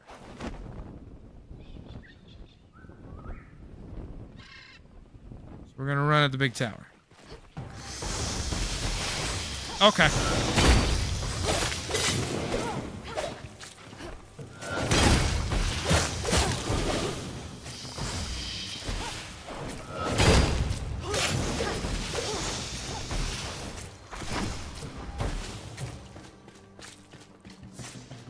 Yep. Bing, bang, boom.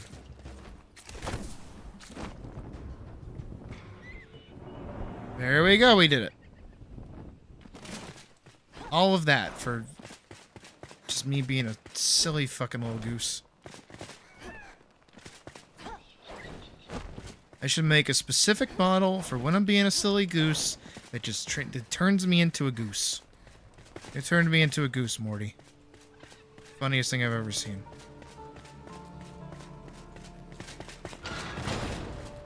Seems to be like a really important person. Large back. Oh, she is important. Rustic side table. She is very much important to the rest of my... Yeah, let's get her home.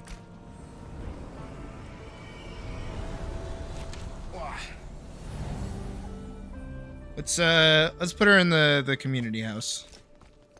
See if we can't make like a decent bed for her though. Hello.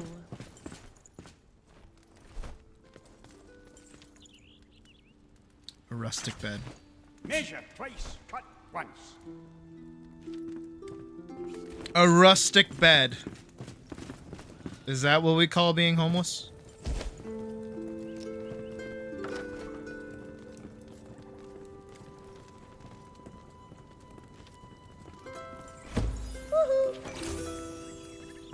Valerie. Here we go. New bard. Heya. Beloved daggers. Ah, my savior has arrived. Thank you again for lifting me from that muddy tomb. Promise to never burden you again, and I'll seal that in blood. Now, where am I? Oh, right. I left my favorite daggers in the tar pits after escaping a vicious beast. Did you get them back from me? This will be the last thing I'll ever ask of you, probably. Anything for applause. Surviving is one thing, Flameborn. Thriving is a whole different story, and trust me, I know all about stories. We could play such lovely melodies together, especially if you returned my hand drum to me. I dropped it when fleeing the Vuka. Perhaps you could search their settlements. Flameborn, I've been all over the world, and I picked up both trinkets and traditions on my travels. These keepsakes tell stories of a different time. The oldest is this fossil I found. If we had more, we could probably have we could make a whole collection and showcase it properly. Ooh, stuff.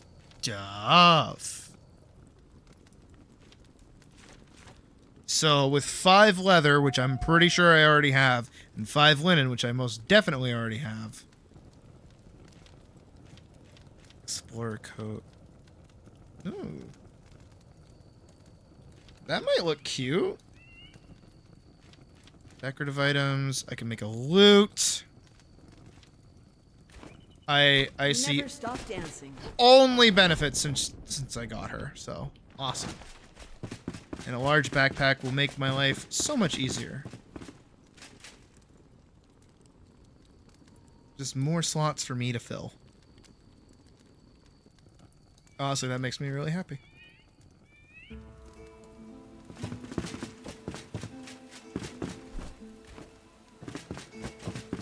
Here, I gotta put a hat on one of these guys. Hat.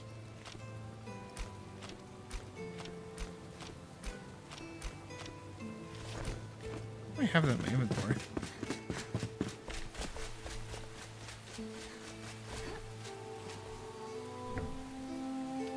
$10 leather.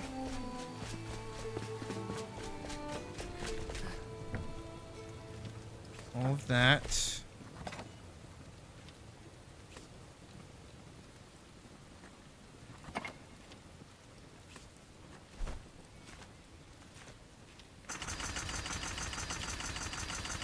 Bunch of string.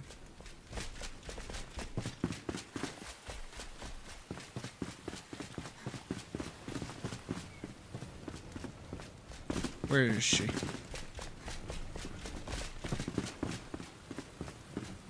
There she is. Oh, I need the linen. Right.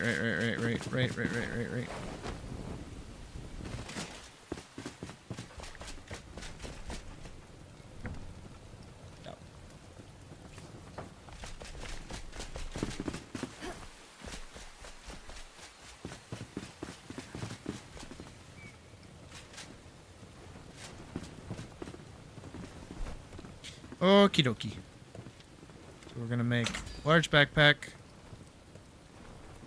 What an epic tale. And boom! Awesome.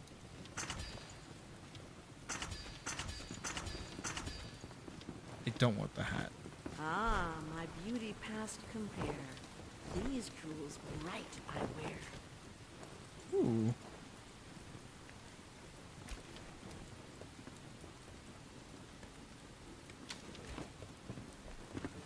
It's kind of cool.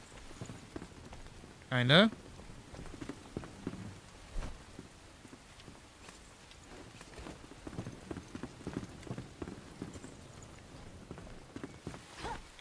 Oh. Of daggers and wine, Pike needs peak, moon over the veil. Or moon over the well. I sit and we listen.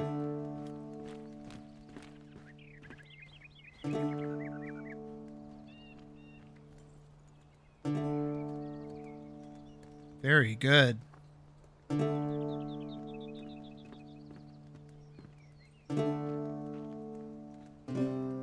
Oh, a different note.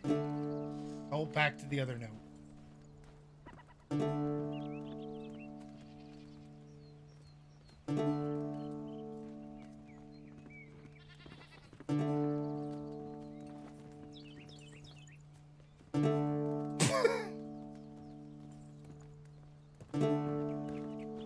Wow. Very good. Very good, little Timmy. Hello. I wonder if it's like Baldur's Gate where there's like different bits that things play. Okay, I just need copper bars for that. I don't know, that title goes kind of hard for what we got, so I'm like to believe that there's more to it than what was being played. Bro, get up. Why do you sleep so much? This Okay. place could use a tavern. It could, actually. Plus 40 seconds in the shroud from a ring? Really? That's it? That's all it does? Where's my flute? There's my flute. Okay. So let's see. Oh. Child of the Light. Okay, so I get another song from this.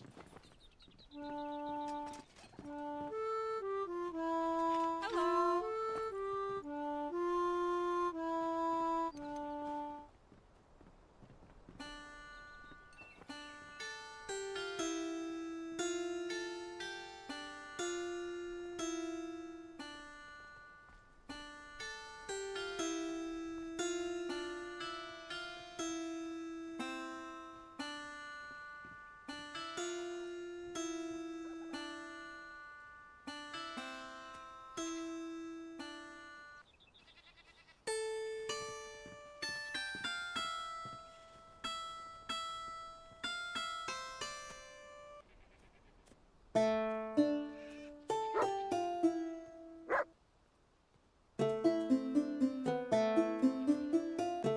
There you go. There's something.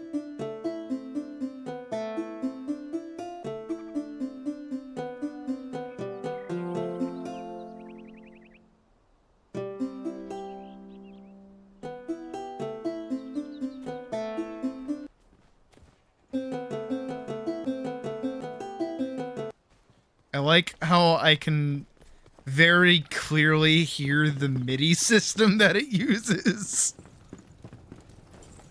Where's the bard? I wonder if I play near her, if she'll play with me.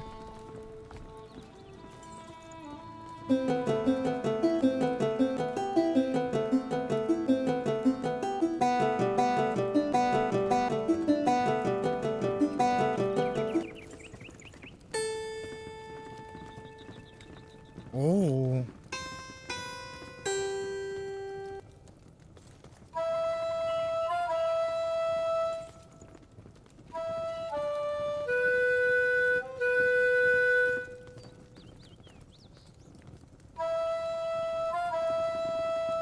Riveting.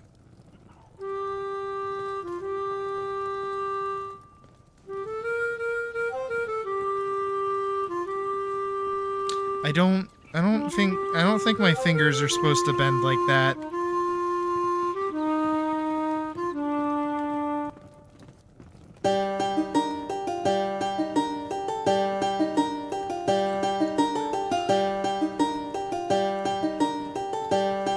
Okay, I kind of fuck with this one.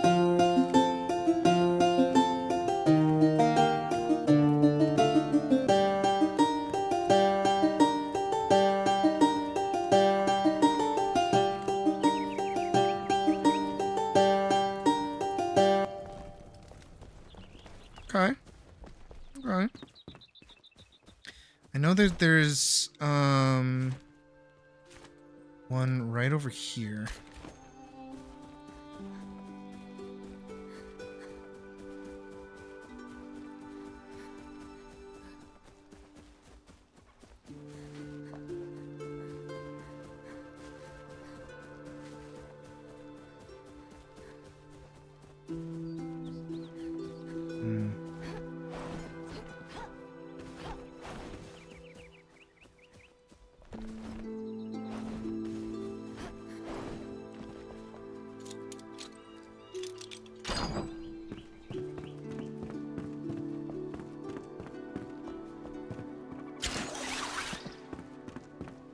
Here we go. Fleeting memory. Let's give it a play.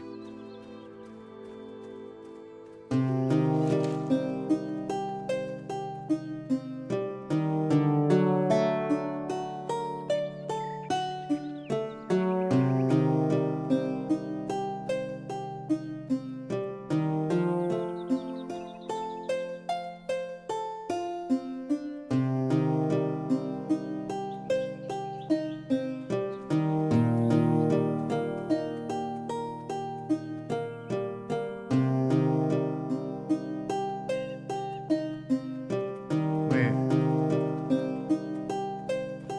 Oh.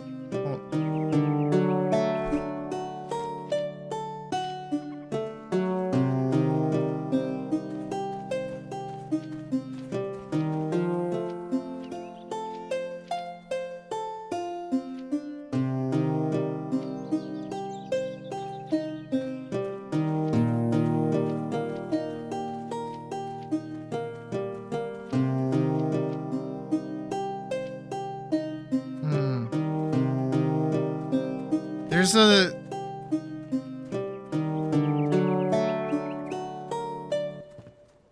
What is that? Is that because it's only me playing? There's so many systems in this game. The one I was playing was a loot crane. Just letting you know. I have a flute, I have a loop, and a loop? A lute. Loot! And a harp. Actually.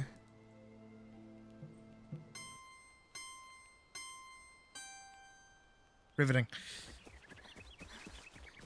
Yeah, okay, so it does in fact do the Baldur's Gate Starbound thing of like different instruments have their own parts to play. Actually, I wonder if I sit in a chair and I try to... Okay.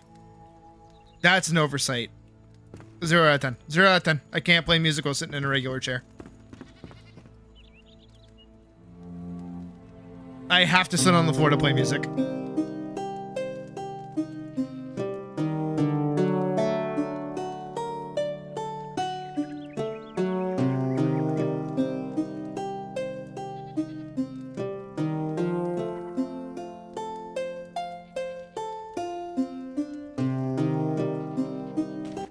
Hold on. I know video games pretty well.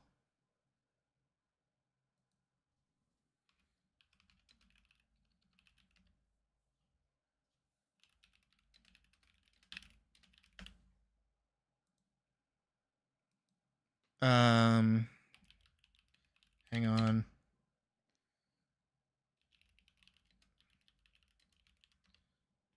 Does it come up? Does it come? Does it? No, it don't. was trying to see if somebody uploaded like tab of like the music in this game. Cause that doesn't sound hard. I just can't play shit by ear. Like it sounds very similar to, hold on.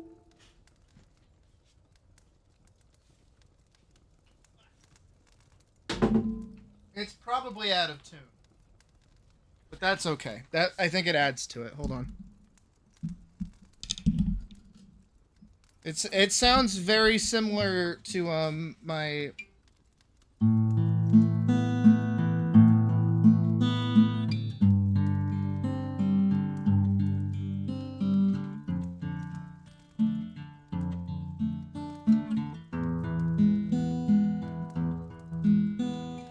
right. I mean it's just a scale.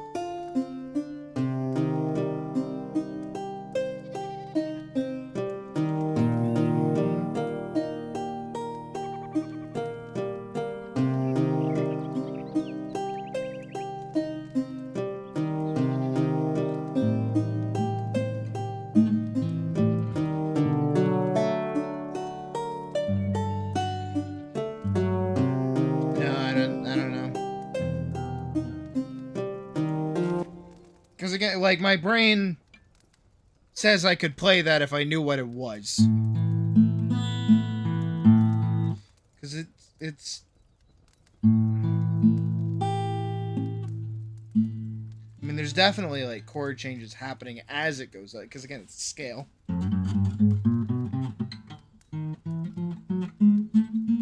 Damn, I'm washed.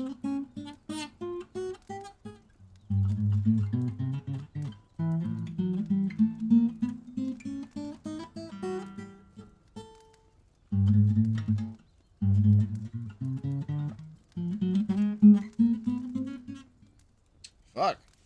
I'm like actually washed.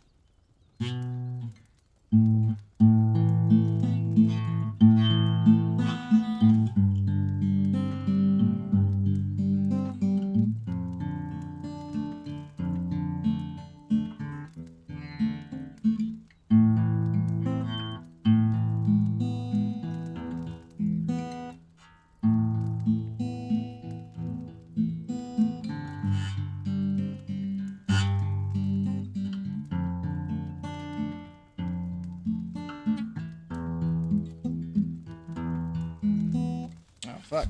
Man, I'm like fucked up. A thing I made up like forever ago. Yeah, guitar.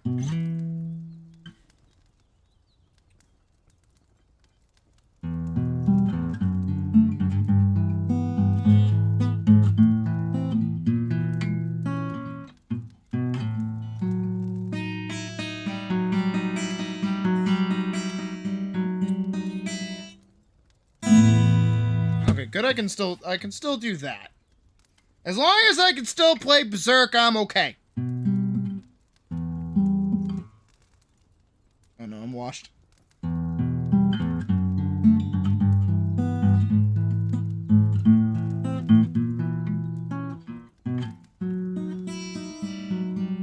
Yeah, that's just a scale. Because again, I fuck with this.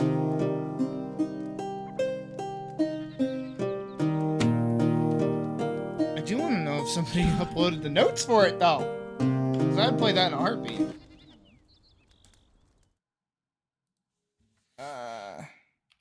Enshrouded, fleeting memory, loot, tabs. Anybody? I don't think this is right.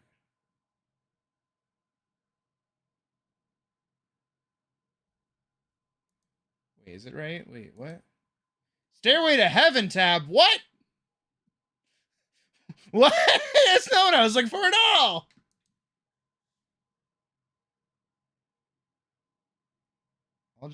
All those are just music sheets. No.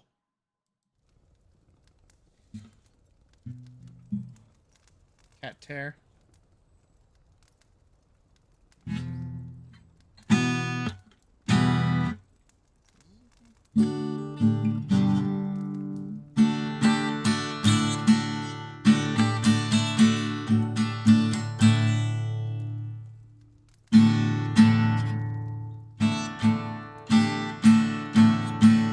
I like how on your end of things, I'm just speaking guitar. Hold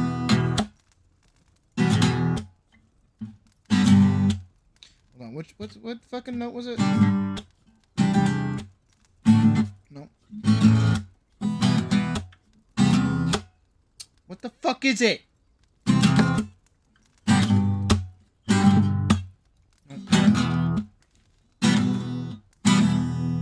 I used to be able to do like the like Mexican stinger, like the Jose. I mean, that's as close as it's gonna get. It's just an E minor.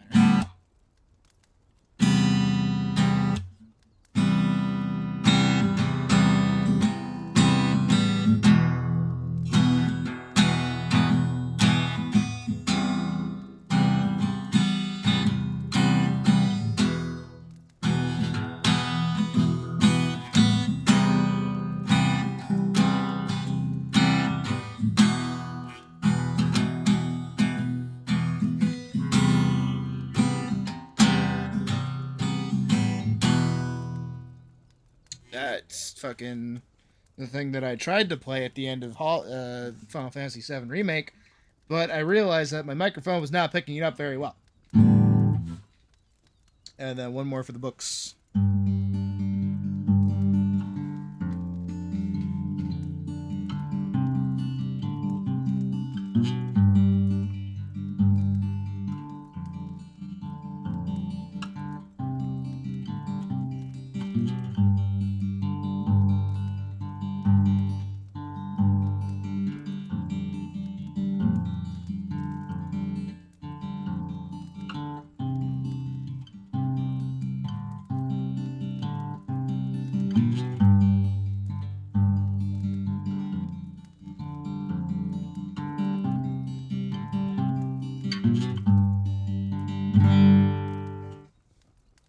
See, I didn't fuck that one up that bad. Oh yeah, and then the classic.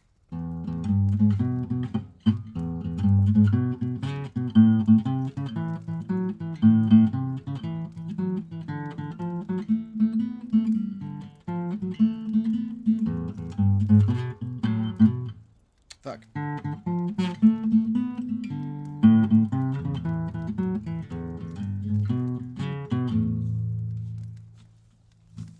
Classic. The good old days of when I like was actually good at guitar and like played reasonably well and like actually studied it, and then I stopped, and then it became a party trick. And then people say, play Wonderwall, and I'm like, it's the only one I didn't learn how to play.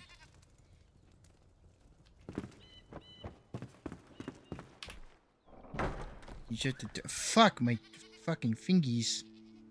I am so washed. I am unbelievably washed. This is not what a cat wants to be. I do not want to be washed.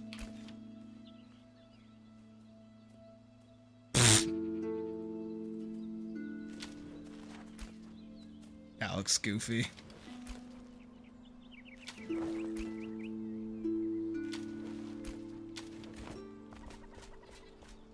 It's cool that I have like a full... See, I think what fucks me up about the bronze armor, at least, is like how long the cuirass is. It shouldn't be that long. It should be a little stockier. No, I need that.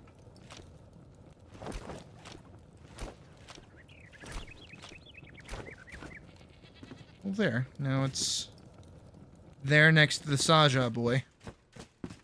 I could put my own helmet back on and then here and unhide it because I like being... Hey. The fuck kind of greeting is that? And luckily,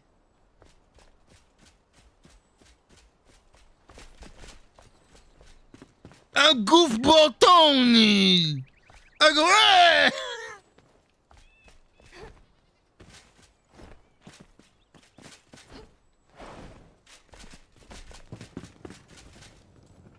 All right, let's. Could try making my loop back around here, or I could just see the angle.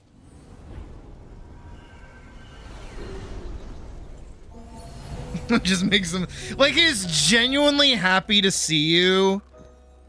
Like, you know, you're like his best friend, but he's just got one of those faces of like,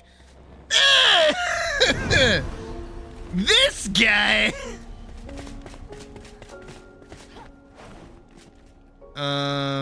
Okay, so I have to navigate some bullshit, and we're gonna see if I can do this. This is gonna be our last thing. Okay.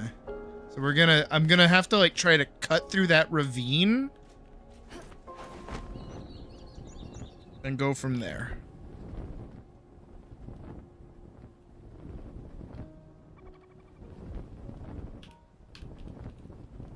Yeah, no,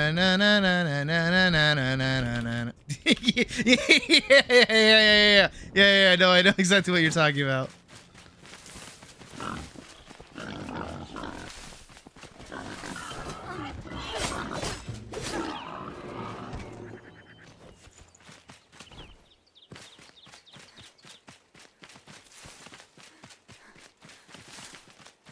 What was like the whole thing that he thought he had, but he didn't have?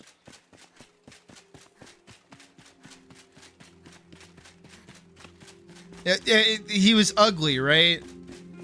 Sir, I'm sorry. I hope my ugliness doesn't offend you. Oh, I'm sure that's all. Oh! Holy fish face! Skin theory, by the way.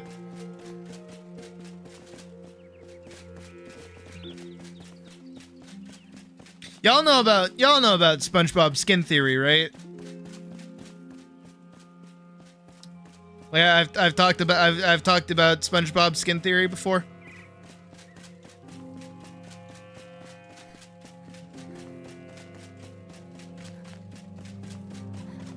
Do I have to share the skin theory video again? Literally, this motherfucker came out of nowhere. Genuinely, nowhere. Never made a video before. I don't even think he has a profile for his fucking YouTube. And then he drops the fucking skin theory video and leaves. I haven't mentioned skin theory before. Oh my god. That's definitely a first. It's like my favorite. It's like my favorite thing to tell people, because once you know about skin theory, it doesn't go away. There's no debunking skin theory, which is crazy. So for context, skin theory is how in SpongeBob, there are a lot of gags and jokes that utilize, like, people, like, taking apart themselves, basically. Like, you know how many gimmicks where it's like, oh, there's a guy, and then something happens, and he, like, breaks open to reveal another guy? Skin theory. That is skin theory. And that it's, that the community of Bikini Bottom, and by extension, wherever else they are, is, like, a community of, like, fish idolizers, basically. And that they masquerade as fish. Ritual, reimagine the fabric separates. Oh my god, that's a lot of reading. Remember Paulette. Ugh, gross. That was my boss's name. Trace your steps or else you won't return from the void. Best to in the secret cellar.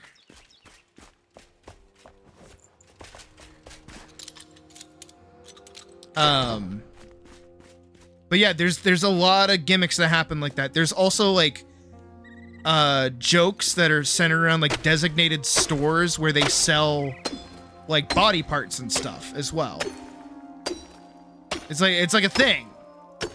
And again, the whole video, I'll go find it and share it after this because I think it's just really fucking interesting. Basically goes through listing off all of the things that are like that. So, Lady LeClaire.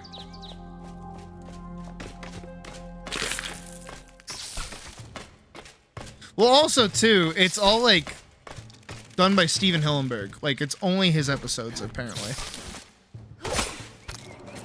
that are like that. Which is kind of cool. But yeah, it's just like a weird running gag that it happens all the time. It's weird. It's definitely weird. And then we have another soul. Rumble in the Catacombs, Envious Hollow, Lost in Shroud. Which one's this one?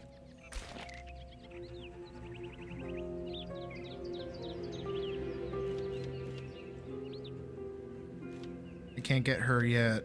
Lupus Hounds, can't get that one. I think I can get that one, actually. Hand Drum for the Bard. Where's that?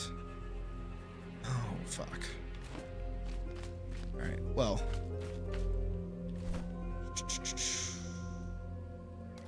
Let's head back.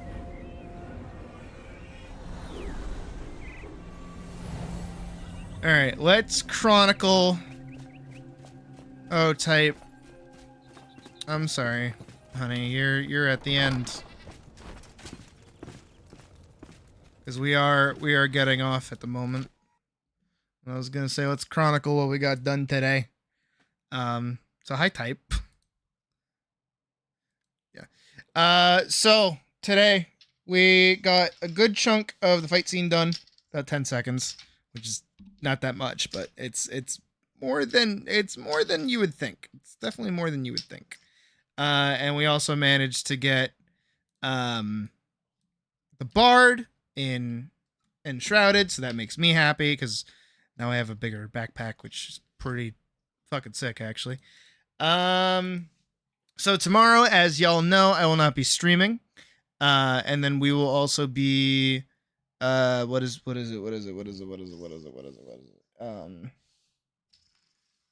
Oh yeah, I'm gonna let my mods take care of it, Crane. Hopefully they'll let you in. And tomorrow no stream, but I will be working on 2 new videos. I'll be working on an anatomy video, and I will be working on a I forget what. Oh, the tips video. That's right. I've been writing a bunch of different things this week, so kind of all over the place. But yeah, those 2 videos will hopefully be done tomorrow and be ready for upload on Saturday, or just tomorrow if I finish one in a decent amount of time. But yeah, that's where we're at with that. And yeah, I don't have much else to say. Thank you guys for being here tonight. Hope to see you back here Saturday for our weekend stream, where we will be definitely working on the animation a good chunk, because I want to get that animatic done sooner rather than later. And other than that, hope you guys have a good rest of your night. So I'll see you then. That is it. Have a good night.